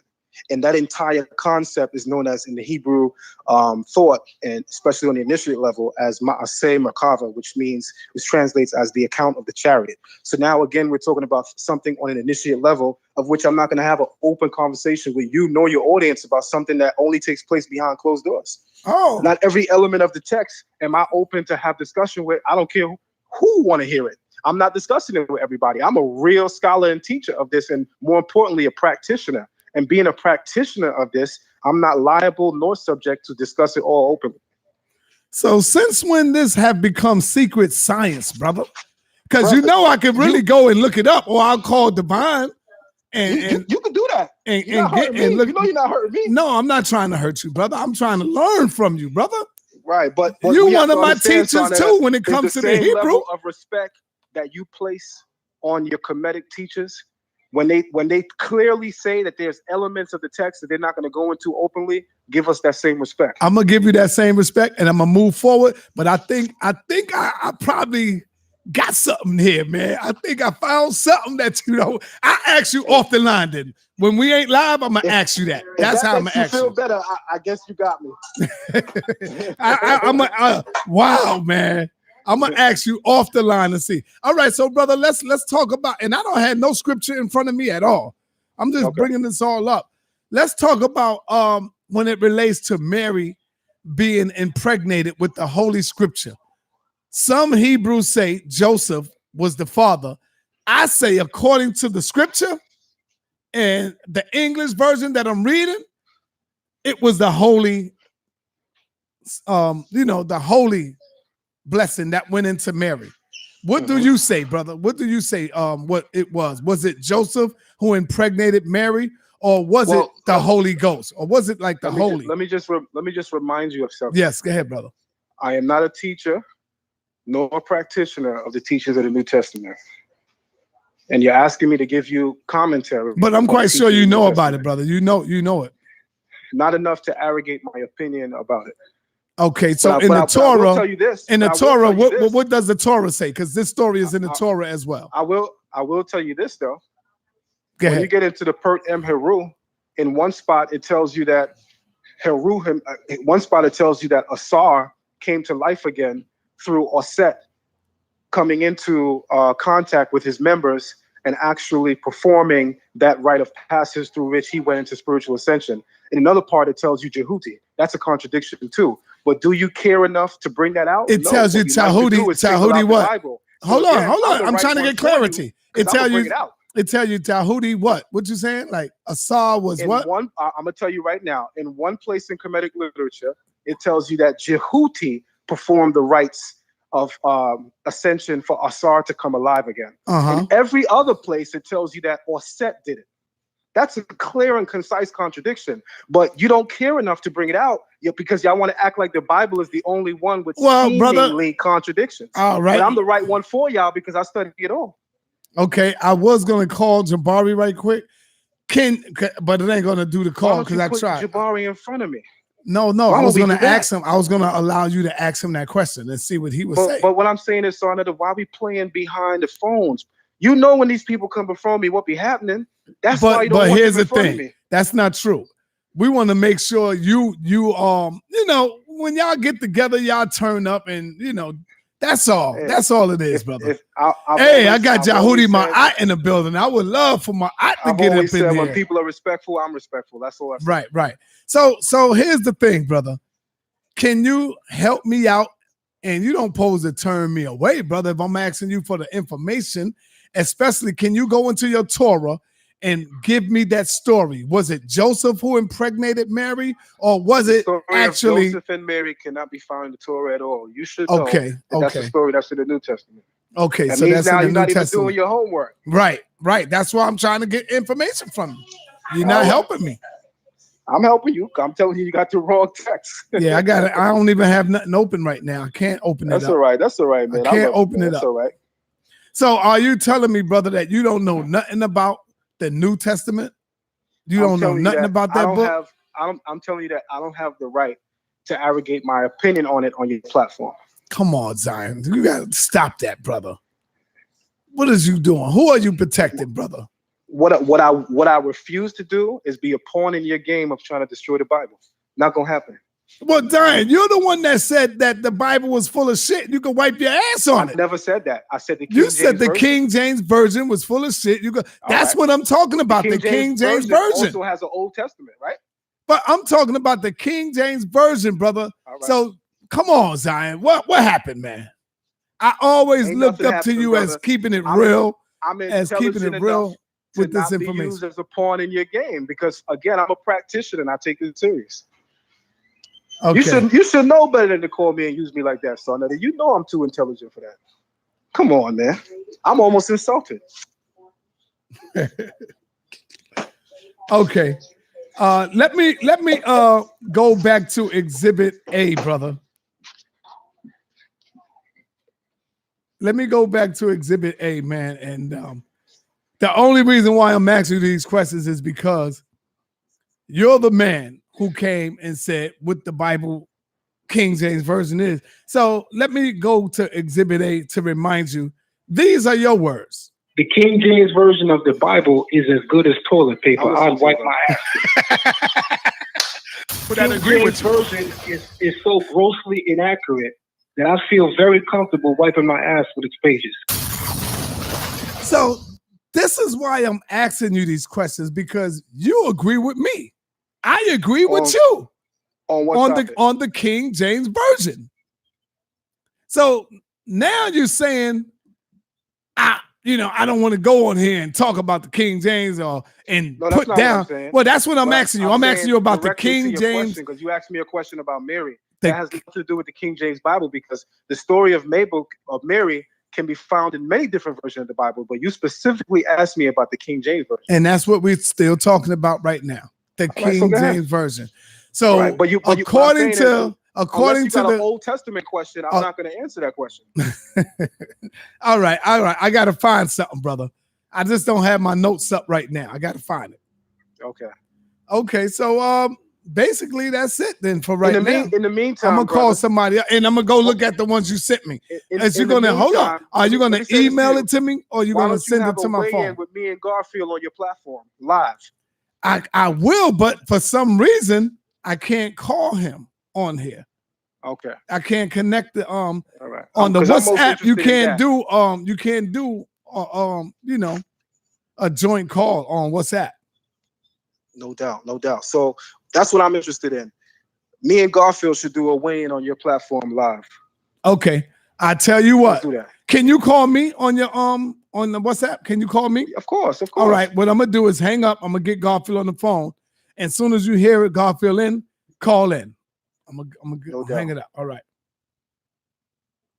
So what do y'all think, man? Do y'all think I think for the weekend they must have pressured my brother.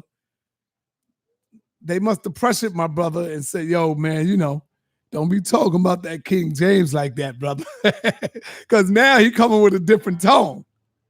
You feel me? Hell yeah.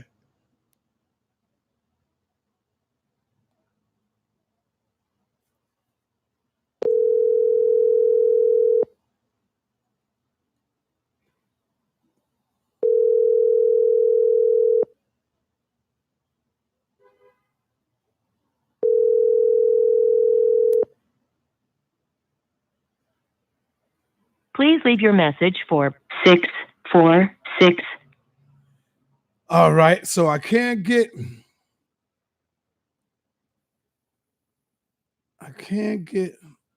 Garfield. This preacher, this pastor been calling me off the chain, man. I've been trying to move away from the contradictions, but he's calling me and now accusing me of running from him and being scared. Let me see if I got his number, because he might get lucky tonight, and I might. Now, check it, family. I would love for someone to really answer the question. It ain't always about me beating them down and getting them. And no, if someone can get out of here and answer these questions, then that's cool. I would love for the brother to do that. Let me see where's his number at. Let me see if I can find his number. And then we can go in. I will call this pastor up because he's accusing me big time of running from him.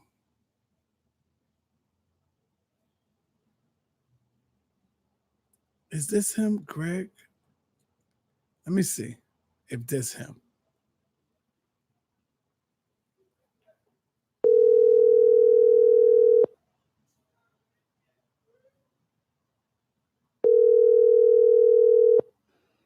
Hello. Peace, man. Is this Minister Greg Carr? This is who it is. Are you a pastor or a reverend, sir? I'm just a plain little old minister. Okay, so you're the in one the that's church. been hitting me I've up been hollering saying, at you, hold brother. on. I You're the love one. you, man, and I'm saying it respectfully. Right, hold on, I've let been me hollering finish. at you. So you're the one that been hitting me up, talking about I'm scared to bring you on, and I'm bringing on all these. Come on, brother. And you know why, brother? Why? Because I keep telling you, man, I grew up in the Riverton, and you and I know each other. I know. I grew up in the From Lincoln kids. Projects, man. Lincoln Project. We were like 13, 14 years old. Right. Okay. That's where we know each other. You know, like George Crumb Yes. and Mayo, and those are all the guys that I was around. Sort of Danny and all of them dudes. Yeah, the man. cigar So mob, the cigar mob, You know all what of them I'm saying? dudes. Yeah. Okay, Yeah, so I grew up in that's what I'm saying. 2101, 2101 Uh-huh. Madison Avenue, Lincoln Projects. And I was in 2265 Fifth Avenue. Oh, okay. Right on I the got corner you. of 137th Street. Yeah. Oh man. Right on the 137th and what? And Fifth. Oh wow. So you down Right the block. across the street from where Miss Amy's used to have her place. Oh, okay. I got you. Man, I don't really want to put this work on you though, brother, man. Come on, man. Don't make me do this. All right, to you. let me just share something with you. Go ahead. Brother Jabari today, right? He talked about Canaan. Okay? Uh-huh. And as an effect, as a result of it, Black people have been enslaved and all of this kind of stuff, right? Right. But what he left out was that Cush, Put, and Mizrah, his brothers, which represented Egypt, Ethiopia, and I can't right now, can't think of the third one. He was slave to them. Okay. So really, Black people, the curse of Canaan had nothing to do with Black people because he was enslaved to his brothers. And he also uses the Catholic Church as a representative for Christianity, and that's not it. All right, let me see where you at here. Let me just ask Ask me a few. A series of questions. First of all, do you agree that the Bible don't have any contradictions? You agree with that? When you say contradictions, according to your definition, I will agree. Okay. But according to the way I view it, I don't agree from the standpoint that most people don't understand that the Bible is a book of covenants. Unless you understand the covenants, you can't understand the Bible the way it's supposed to be written or even understood. And let me make it even more simple for you. Let's take up the Bloods. You don't understand what being a blood is about unless you are a blood. And it's the same thing with the Bible. The Hebrew people who were the original, and when I say that, all of the original people in the Bible were Black, because when God created Adam out of the dust of the earth, the Bible says he caused water to come up from underneath the ground, and that makes mud. And you already know what mud makes, what color mud is. So the first man, the first woman were Black. So everybody from there on, they were Black. White people didn't come into it until Rome and Greece came around. All right, watch this. But all the people in that area, you ain't gonna even be able to get Black. past this question right here. Watch this, man. Go ahead. Okay. Adam and Eve, you agree that they are the first people on earth. Check. Yes, sir. You agree that Eve is the mother of all life on planet. Check. Yes, sir. How old is Eve today? How old is Eve? How old is The Eve Bible- today? Eve is not alive today. Malcolm X either, Because but of we the could tell sin. you how old is Malcolm. Well, Kennedy is not alive, you but can- we could tell you how old Kennedy would be today. You see? yeah. King is not alive, but we could tell you how old King would be today. So hold on. Okay, I'm I'm gonna give it. I am not going to let you get away that quick.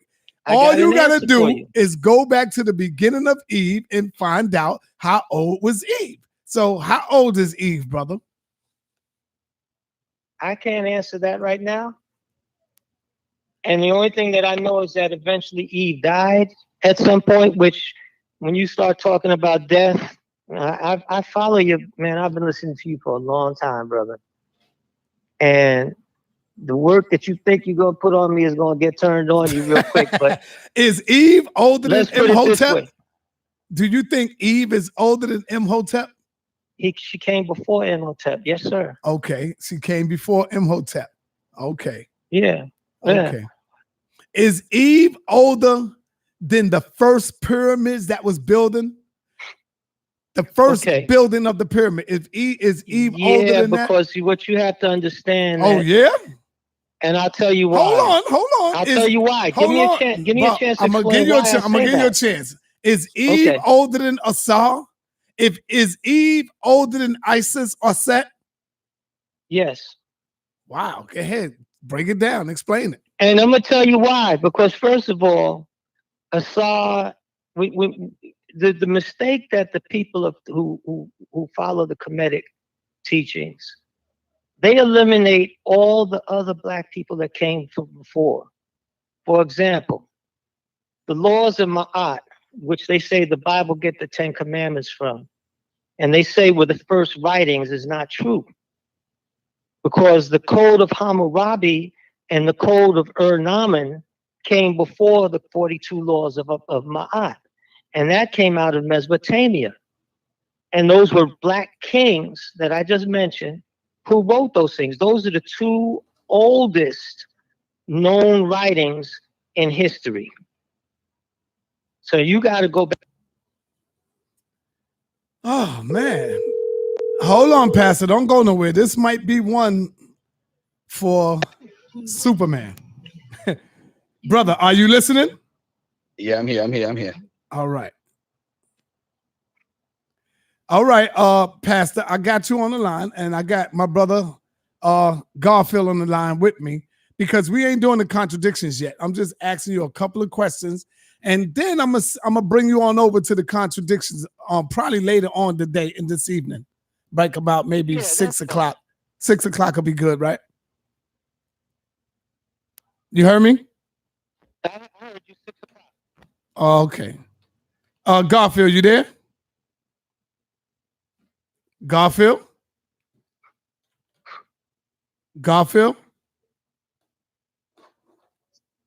Pastor, you there? I'm not a pastor, just minister. Craig. Minister. Oh, minister, you there? You can call me brother, man. That's fine too. I don't go by I like titles to too much. I like to give you a title so the people Yeah, know that's who all we right. in here doing battle with. You know what I'm saying? So Yeah, that's all right. So all right, so we're gonna move past that. Let's talk about Enoch. Where did God take Enoch? When God came down to take Enoch?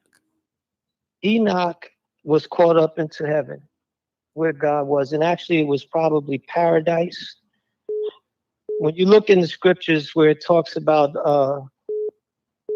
the rich man and Lazarus, Mm-hmm. and Jesus gave the parable of the rich man of Lazarus, but people call it a parable, but I don't believe it was a parable for the reason he specifically named the person. And it's not the same Lazarus he raised from the dead. It was another man that he named Lazarus. Okay. And he told of how when they both died, the Lazarus was the poor man, the rich man, and had the dogs licking on him and everything because of the sores. And the rich man had all of this wealth and everything. Okay, They I'm both gonna let you died. explain it because I don't want you to do all that now. I want you to say the same thing when we go live. So, okay. What about when So the anyway, whirlwind? Let's what talk I'm about. saying is that he Hold was on. caught up. Let's talk about the whirlwind. When the whirlwind swooped up, God sent the whirlwind down to pick up Elijah. What is the whirlwind? It's the word galgal. The Hebrew word for that is galgal. And what that is. I got it, Zion. You ain't want to give it to me. See, I got a minister that had to give it to me. Say that again, sir. Galgal is the Hebrew word. Spell that. And Spell that. And it means and it means whirlwind, means a tornado, hurricane, or storm. So it don't mean spaceship. No, not at all. Well, you know, the Hebrews teach that, not all Hebrews, but listen, some I already Hebrews spoke teach with- that it means a spaceship. No. I already dealt with Gorilla Hebrew one time. They tried to put me on their radio show, and they couldn't do it because I put too much information about the deity of Christ and in the Bible. And I even have scripture to show that where they say that God hated, the word does not mean hate. If you go to Genesis 29 or 30, I think it's 29 and verse 30 and 31, it talks about how Jacob loved his wife Rachel more than he loved Leah. And then in 31 it says, when God saw that Jacob hated Leah. So the word hated doesn't necessarily mean hate. It means that you love less. So for him to say that, and then I even have a scripture in Deuteronomy 2 where it tells Jacob to leave Esau alone. Don't mess with him. So, you know, I mean, their doctrine is all backwards, man, because they what they're trying to do is take Christ and then bring people back under the old covenant. But Christ is the author of a new covenant, the mediator of a new covenant, which is established upon better promises. So the old law that they follow is a curse. All right, That's so in Galatians good. 2:5. Let's not give them too much right now. I mean, I like giving your. it to you so you I'm know where I'm saying coming I like from. your answers, brother, and I agree more with you according to what the scripture is saying. So I do agree with a lot of what you're saying. So let me ask you this question, man. In the womb, you got Jacob and Esau. You familiar with that? Where the Most High separated Jacob and Esau in the womb. Esau, the Hebrews say, have became the white man. This is how the white man was created on the planet. Esau is the devil. He is the white man. And Jacob is the righteous man. He's supposed to be the righteous one. Is that true, brother? What do you think about that? I'm saying no, because they say that the white man was the serpent in Genesis in the Garden of Eden. Who said that? I heard the Hebrews say that. That is correct. The Hebrews did say that. I heard Katazat say All that. right. So if that was if the white man was in the garden, then how can Esau be the progenitor of the white race? Good point. Good point, brother. And then something else for them. If it was a white man in the garden with Adam and Eve, when he kicked Adam and Eve out, how come he didn't kick out the white man? Now, y'all do know that Captain Tazariak teach that the serpent that was in the garden was the white man. y'all do know that, right? Yeah. Yeah, that's what he And teaches. because it says serpent, and because it says serpent, it does not necessarily mean snake. Okay. Because lizards are serpents. That's true. That is true. But in And some they even scriptures, got they one- say snake. They even got one that runs on water. It's called the Jesus lizard. Wow, the Jesus lizard. It runs on water. Whenever you scare it or whatever, it gets up and look at the video of that. It will have you I agree. crying. I agree. Yeah. You see how they running on top of the water? I seen that. So you're right. So oh man, you killing it right now, but I think you're gonna fail in the interrogation room. That's where you're gonna fail at, you know. But according to the stories, I do agree with you. All right, last question, and then I'm gonna set this up for later on today at 6 o'clock. Me and you can get it in. Now, the last question. According to Joseph, the Hebrews say Joseph is the father of Jesus. I say no. According to the scriptures, the Lord had put the holy blessing, the Holy Spirit inside of the womb of Mary. Check. Do you agree with me, or do you agree with the Hebrews when they say Joseph is the father?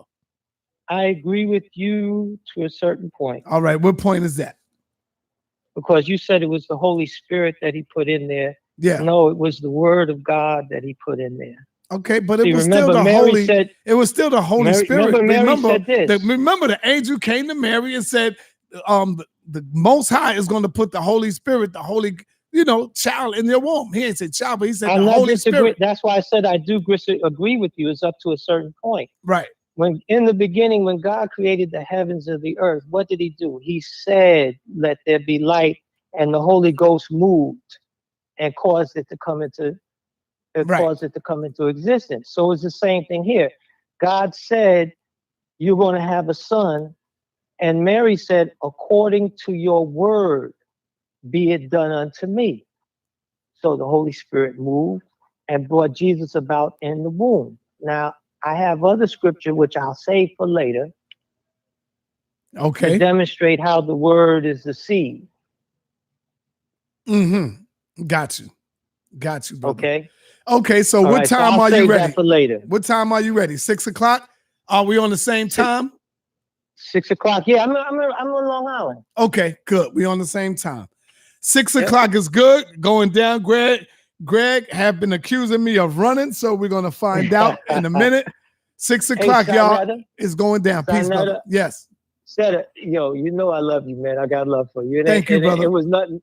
It wasn't nothing personal. I know, ever. man. I know that. I was just trying to get your attention. Yes, and I sir. figured the only way I could do it was scream. Well, when I saw that, I wrote your number down because I didn't have your number. I lost the number. I remember us speaking before, but I never stored it. And so, I had so many numbers, I didn't know which one was yours.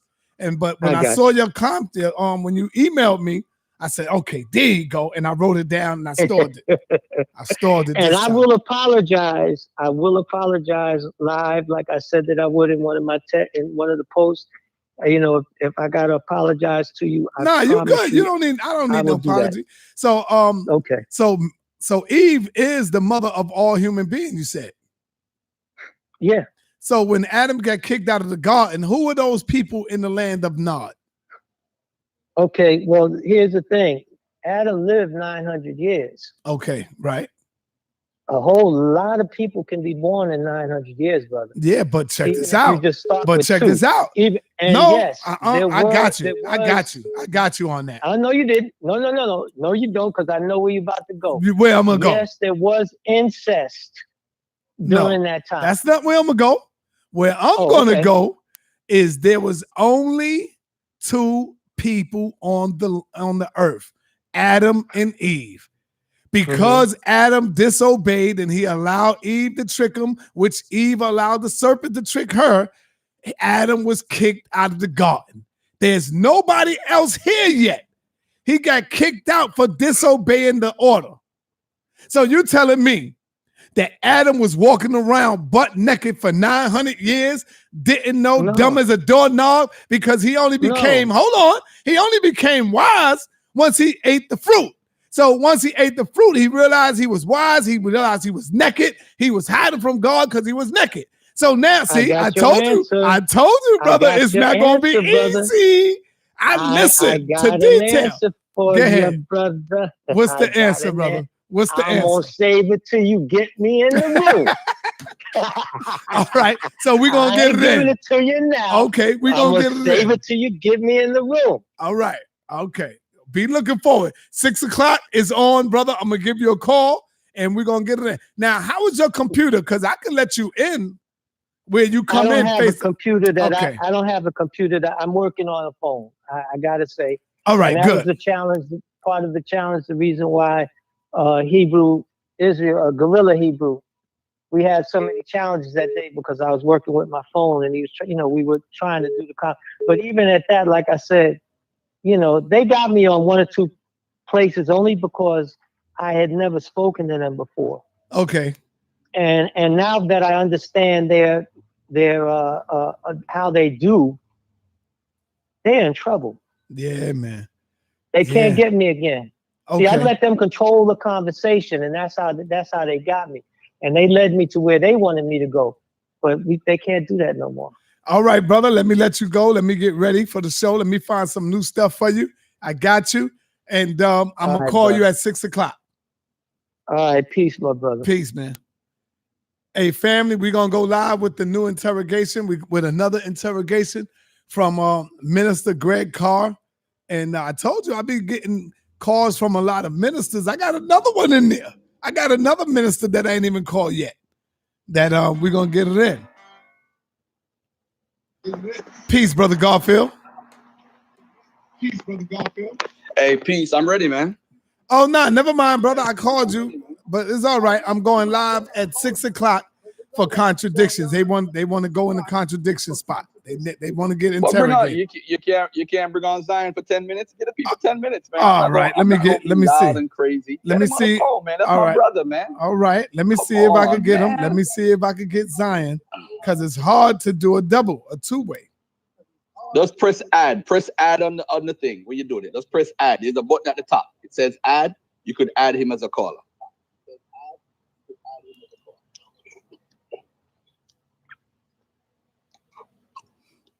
Okay. People love the mix up, you know. So I forgive them the mix up. Man, I know if I do this, it ain't gonna be no damn 20 minutes, man. Nah, we good, man. Yeah, all right. Hey, what's up, man? Garfield, you there? Yeah, man. Uh-oh, Is uh-oh, that my brother Zion? Uh-oh. It's me, Zion. I don't know about all that brother talk. That's my brother Zion. Uh-oh. So hold on. So we let's good keep it. brothers or bad Garfield, brothers? you already know, brother. Let's keep it clean. I'm good. Let's deal with information. So Zion, so he being said- that, hold on, Garfield. Zion, Mhm. being that you wanted me to get Garfield over here, I'm gonna give you the floor to open up, brother. You got it.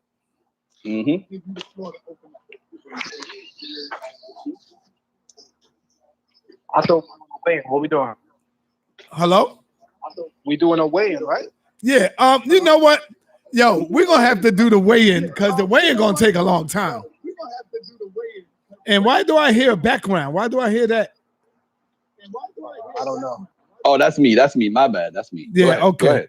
All right. Yeah, I'll do a hour and a half weigh-in because I gotta get ready for this pastor, man. So go ahead, set the tone. You got the floor, Zion. Okay, so Brother Garfield, you said that when Hebrews say Deuteronomy 28:68 means that your enemy soldier, you said that that's incorrect, right? That's your what? You said when Hebrews say Why are we talking about Hebrew? No, just let him ask you the question, let Garfield. me- Oh, okay. Go ahead. You said, and I'm talking about the show you was on with Gorilla Hebrew. With Gorilla Hebrew, yeah. You said Hebrews say that Deuteronomy 28:68, when they say that means your enemy shall sell you, you said that's incorrect Hebrew, right? That's incorrect. Yeah, the translation is incorrect. Right. Now, you're learning Hebrew from a pseudo group of Hebrews. So I have to ask you this question. How did you parse the text to come to that conclusion? No, I didn't parse the text. But I first have to hold on. I didn't parse it. One at a time, y'all. I need one at a I'm time. still going. Now, I first have to say, because you didn't know this, I agree with you. That's number one. Yeah. That's very important. I agree with you. But what I'm asking you is, how did you come to that conclusion? No, I didn't parse it personally. Well, So- you said on the show last night that we can parse it. So who's the we? Are you? That's you?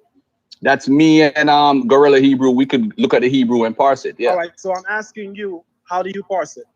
How do I parse it? You want Yeah. to know the process? Okay. Yeah. Well, basically, I would have to demonstrate to sum it up, because basically what we'd use is once you get the dictionaries, which you're talking about the bridges and I mean it's a whole process. You got to get forget all that, Garfield. Forget all of that. Okay. No, I never said I parsed it. So But you implied that you can. Yeah, I probably could. I haven't tried. Oh, now it's you probably could. I probably You see what happens? Oh shit, Zion getting into the interrogation, What baby. happens when they get on the phone with a real scholar, right? You see how? No. Hold on a second now.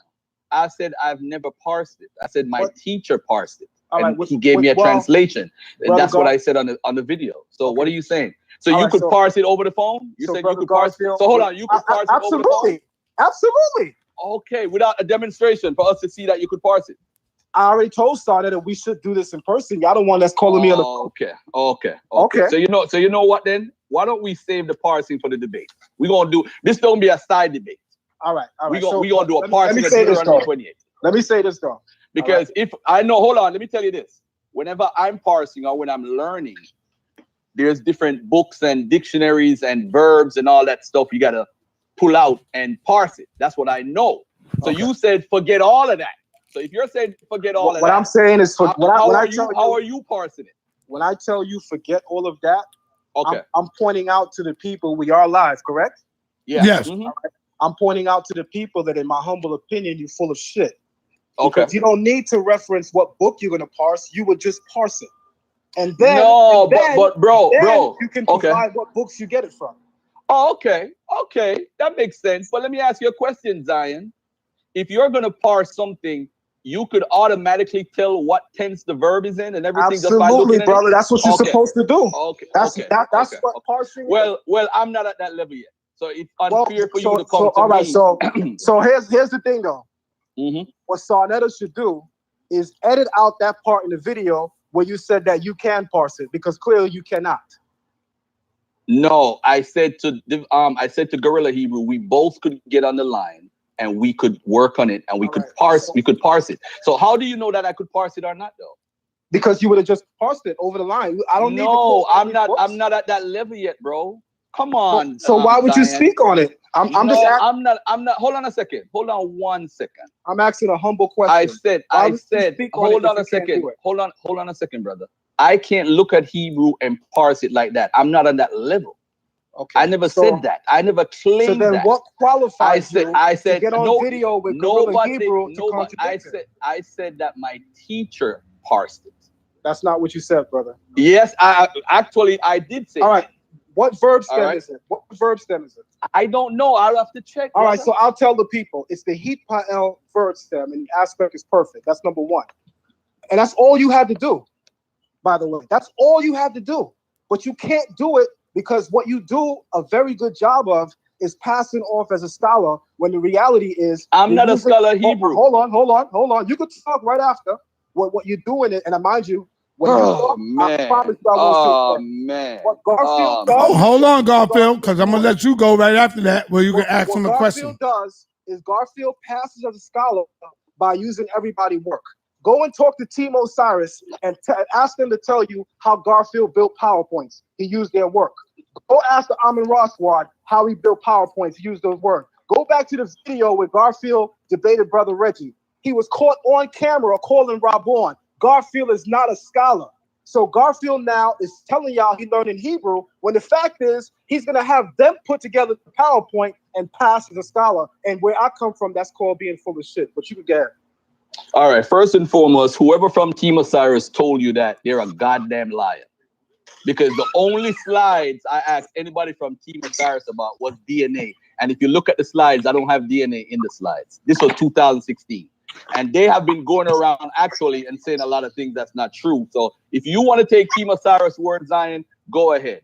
If you want to talk about... what I want to do is, I thought I brought y'all on here to deal with the knowledge, brother. Hold on, Sonetta. Now, when did Garfield ever come out and say that I'm a Hebrew scholar? I never said that. I've never said that. I said I'm learning. I'm in the beginning stages of learning Hebrew. I never said that. I said if the brother get on a hangout with me, I could practically show him the process of how to get it parsed. Now, when I mentioned all of that, what Zion said, forget it. He's saying that he could parse it. That's on him. I'm not saying I'm on your level, Zion. I'm glad you clarified that. Hold on. Let me finish. Well, let's take a look at what he said though. He all said right. Garfield now, is not hold on. He said Garfield in the debate with Reggie was trying to get information from Raw Bond. No, Raw Bond and Meru and Danny were on a Google Hangout while I was debating, and they were too loud. That's why I went to the bathroom. I didn't all right. Now, because come I had on. all my sources right there. All right. Now, both of y'all, hold on. Both of y'all, hold on. All right. Mm-hmm. All right. Both of y'all, hold on. We're not with the he said and the she said, and he got it from there. We all get information from each other. All of us are guilty of that. So we need to stop acting like we don't learn from one another. We don't grab, oh, I see he said something. Oh, Rabon dropped that. I ain't never heard that. I'm going to get that. Hold on. Let me finish. All of us get knowledge from each other. That is a fact. And ain't nothing wrong with that because it's each one teach one to reach one. That's what we supposed to do, is get information. Now, what I brought y'all two brothers on here for is to deal with information amongst each other, not to, go in on each other, not to deal with each other's dirt or past. Let's deal with the knowledge. I don't want to waste my time. I got something to do this evening, brother. No, well, we're supposed to do a weigh, what? What is it? The old Sumer thing? The Sumer versus Kemet? Sumer versus Kemet? Here's the thing. Is that what we? Hold on, Garfield. Let him explain it. Go ahead. Oh, okay. It's the thing that I would like to do, with all due respect to Brother Garfield. I know I took some shots, but that's towards the style of the platform. That's kind of how we trade information, to get the people involved. But to really get back to the information, getting back to the information, let's do a weigh-in. Me and you never stood toe-to-toe on Sumer versus Kemet.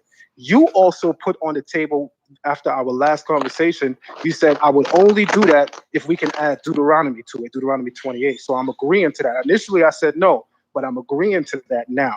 So let's do a weigh-in of Sumer versus Kemet, or in the weigh-in, we could just do Deuteronomy 28, all of the curses. And then we can, and mind you, I have to validate Hebrews in West Africa as a subtitle. And I believe that's something that No.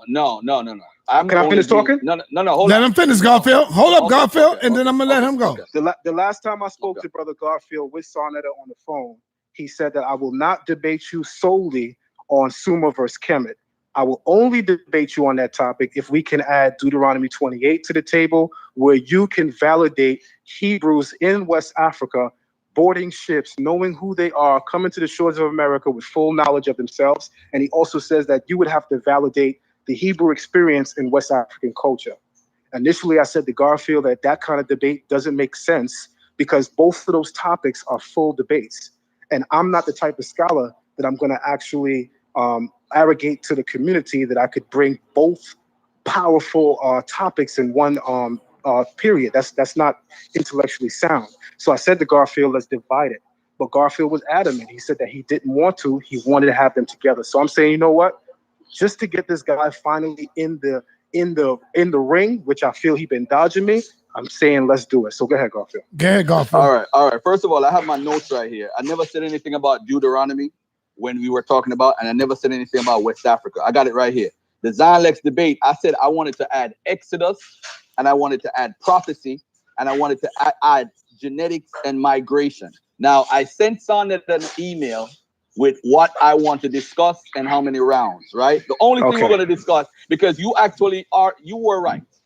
We can't add so many topics to one debate. And I think the Sumer Egypt thing makes sense. I think we only need to deal with that. I agree with that. So now moving forward, I want to talk about Sumer and Egypt right now. You said which one is first, second, third, fourth, fifth, whatever. So go ahead, man. The floor is yours. But now, hold on. Easy. Hold on, y'all. Can we agree to do it tomorrow? Where I could be better prepared, where I could set up the timer. So both of y'all will be able to see how much time you got. So I don't want to hear, oh, Sarnetta, you gave him more time and he got more time. And I want to be able to set up the platform like I did with Jabari and the other brother. Can we do it tomorrow? Can we agree to do it tomorrow in person? Let's stop the on the phone business. Let's do it in person. I want Garfield to look me in the eye with Google in his hand, and let's go at it. Tomorrow, what time, Sonetta? Man, we could do it over the line, man. Nah, come on, man. Come on, Saw. Because you know I'm going to clean him up in person. No, that's not why. I'm just saying that because when y'all two get together, man, Zion, I don't want to go. I don't want to be around. Garfield, don't let him do that, Garfield. You know that's not true. Sonetta, it's in your ball court, man. Just tell me the time, and remember I got children. Zion, so pick a time that's working. Now, Zion, man, are you sure you want to do it in person? Come on, stop it. Me and Garfield had a great bill in person the last time. What it is I just don't want all that noise up in here, man, right now. But we didn't have my family, brother. man. You know, I'm not sure if you remember the last bill. We didn't have no noise with each other. It was very peaceful. I didn't disrespect Garfield. He didn't disrespect me. Yeah, well, let's do it over the line, though. I can't do it over the line. You can share your screen and show your presentation. With this information, it's either we're gonna do it in person or we're not gonna do it. Okay, all right. So I'll let you know this evening when I finish with this pastor. I'll let you know. All right, All right. brothers. In All the right, meantime, man. so what do we do now? All right, Nothing. so let's have a brief discussion on this topic with Suma versus Kemet, right? Yeah. Nah, there ain't no such thing as a brief discussion, brother. This is gonna take too long. So I ain't gonna be able to do it. Nah, brother. I don't want to even get into it. Come on, son. I don't want to get into it, brother. Come on, 10 man. Give me minutes. 10 minutes. Give me 10 minutes, man. All right, go Come ahead, on, man. all Go right, ahead. go 10 on, minutes. Phil. Watch this. All right, so let's set some rules. I'm gonna ask you some questions, and you're gonna ask me back some questions. Correct? No, just bring your information. Just bring your but information. the Whatever you feel. But it has to be orderly so that we're not talking over one All another. right, no, We I'm get not. our- I'm not. All right, so you here's know the what? first Let me question. mute The my first thing I mic. have for you. All right, so here's the first question. The first thing I have for you is a question. What period begins the Akkadian period, and what period is Kemet's oldest writing, the Pyramid Text? The oldest writing in Kemet, based on what? Based on linguistic evidence, goes back to 3000 BC. Okay, based on whose linguistic evidence, Brother Garfield? Hold on a second. Let me just bring this up right here from my presentation. No problem. The Pyramid Text with Mercer. Based on linguistic evidence, they're saying that the writing style and everything goes back to around 3000 BC. Right, but what I'm asking you is, when is the first attestation? Meaning, when is it recorded? When is it recorded? We don't know exactly how far it goes back. That's fair. But we know we have an estimate. Okay, so that's All fair. right. And let me say something in response to that, because I want to be fair. In response to that, the same thing is said about Kemet's oldest book, the teachings of the Maxims of Ptah-hotep. They say that the writing style appears to be much older than the period that it comes from. But that still does not attest to the fact that there is no other older text. So my point in saying that to you is this. The Kemetic community teaches that the oldest spiritual text, I want you to pay very close attention to what I'm telling you. The oldest spiritual text in Kemet is the Pyramid Text, found written on the walls in the Pyramid of Unas. So we're talking about late 5th century BCE. So my question to you is, are you familiar, Garfield, with the fact that that time period, the Sumerian civilization is already gone? The Akkadian civilization is present. So what am I saying? Sumerians have literature on record that predates this, long before the Akkadians even come on scene, because the Akkadians are not producing literature on their own. They're copying from the Sumerian text. Now, what does the Hebrews got to do with that? Hold What on, does hold the on. Hebrew? Garfield, I mean, Don't Sonata, interrupt, Sonata. Sonata, come on. No, I'm just asking you, Zion. Zion, I want to ask Zion, what does Hebrew got to do with the Sumerian? All right, go ahead, brother. Come on. I mean, I'm just asking the question. He can't answer for himself. Go ahead. Hold on a second. Now, basically, I wasn't done, by the way. He cut me off. Go ahead. To be fair. So my point to you, Garfield, is simple. The period from which Kemet's oldest book, spiritual text, begins is the period where the Akkadian Empire is coming into the throne. Sumerian's civilization is already dead, is already down. Their literature is already recorded by this time. Oh, I hope you're paying attention. Already recorded. So how in the hell can Kemet's spiritual texts predate Sumerian literature when the Kemetic spiritual text, known as the Pyramid Text, begins in a period of Akkadian domination after the Sumerians already left the scene, already have spiritual literature? Go ahead, brother. The floor is yours. All right. First and foremost, before I even respond, can I ask you a quick question, my brother? The quick question is, what is the oldest Sumerian text?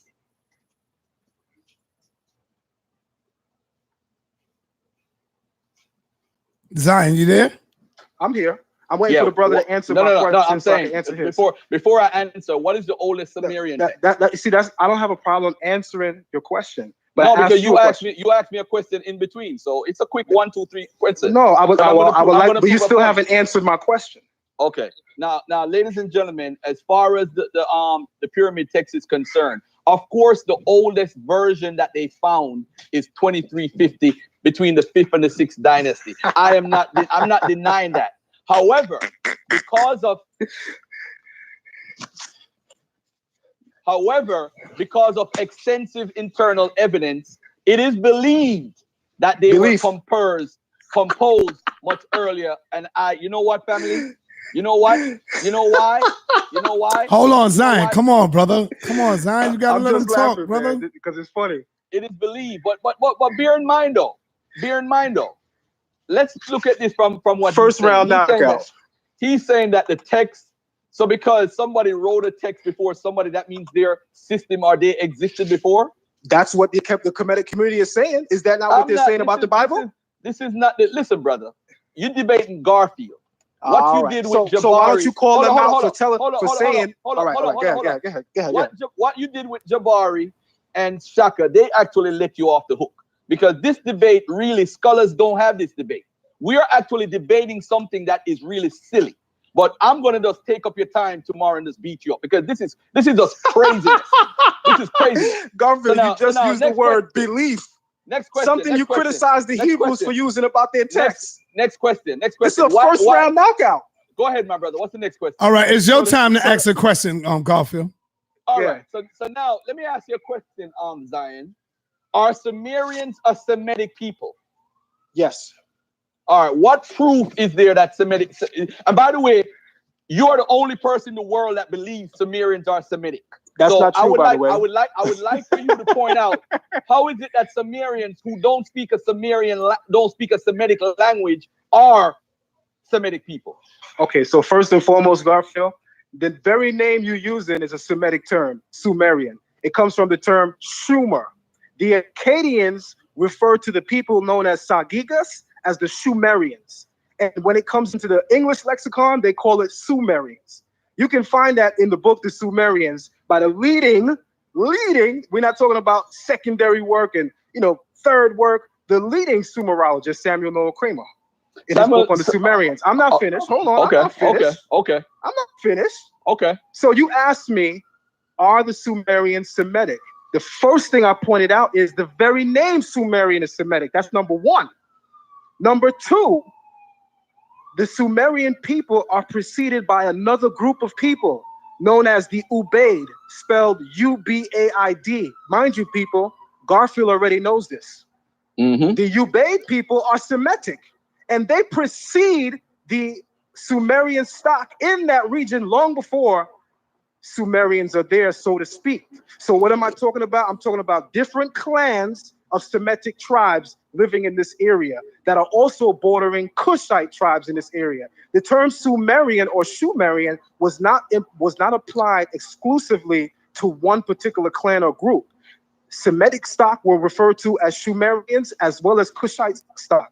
No different than the people in the Kemeti U and Kemet, referring to all Asiatics as Amu, regardless of what tribe they came from. So long as you're anywhere north of Kemet, you were Amu. Mind you, these are all different clans. You even have Canaanites, which are not Semitic, and they're even referring to the Canaanites as Amu. So my point to you, Garfield, is that the term Shumerian is not exclusively applied to Semitic people, although it is applied to Semitic people in the very same way that the term Amu is applied to people of Asiatic stock as well as people of Hamitic stock. Floor is yours. Okay. All right. So let's look at this, family. And by the way, a lot of the information he just said was totally incorrect. All right. Now, the term Sumerian is a common name given to the ancient non-Semitic speaking inhabitants of Mesopotamia. Let's just be clear. By the East Semitic speaking Akkadians. You see, a lot of the translations and words that comes out of Sumer, ladies and gentlemen, I don't know why is he debating. He's going against every rule in the book. Who are you even quoting? Hold on a second. Hold on, Zion. You got to let him speak. Ladies and gentlemen that's listening, all you got to do is go on Visible Language.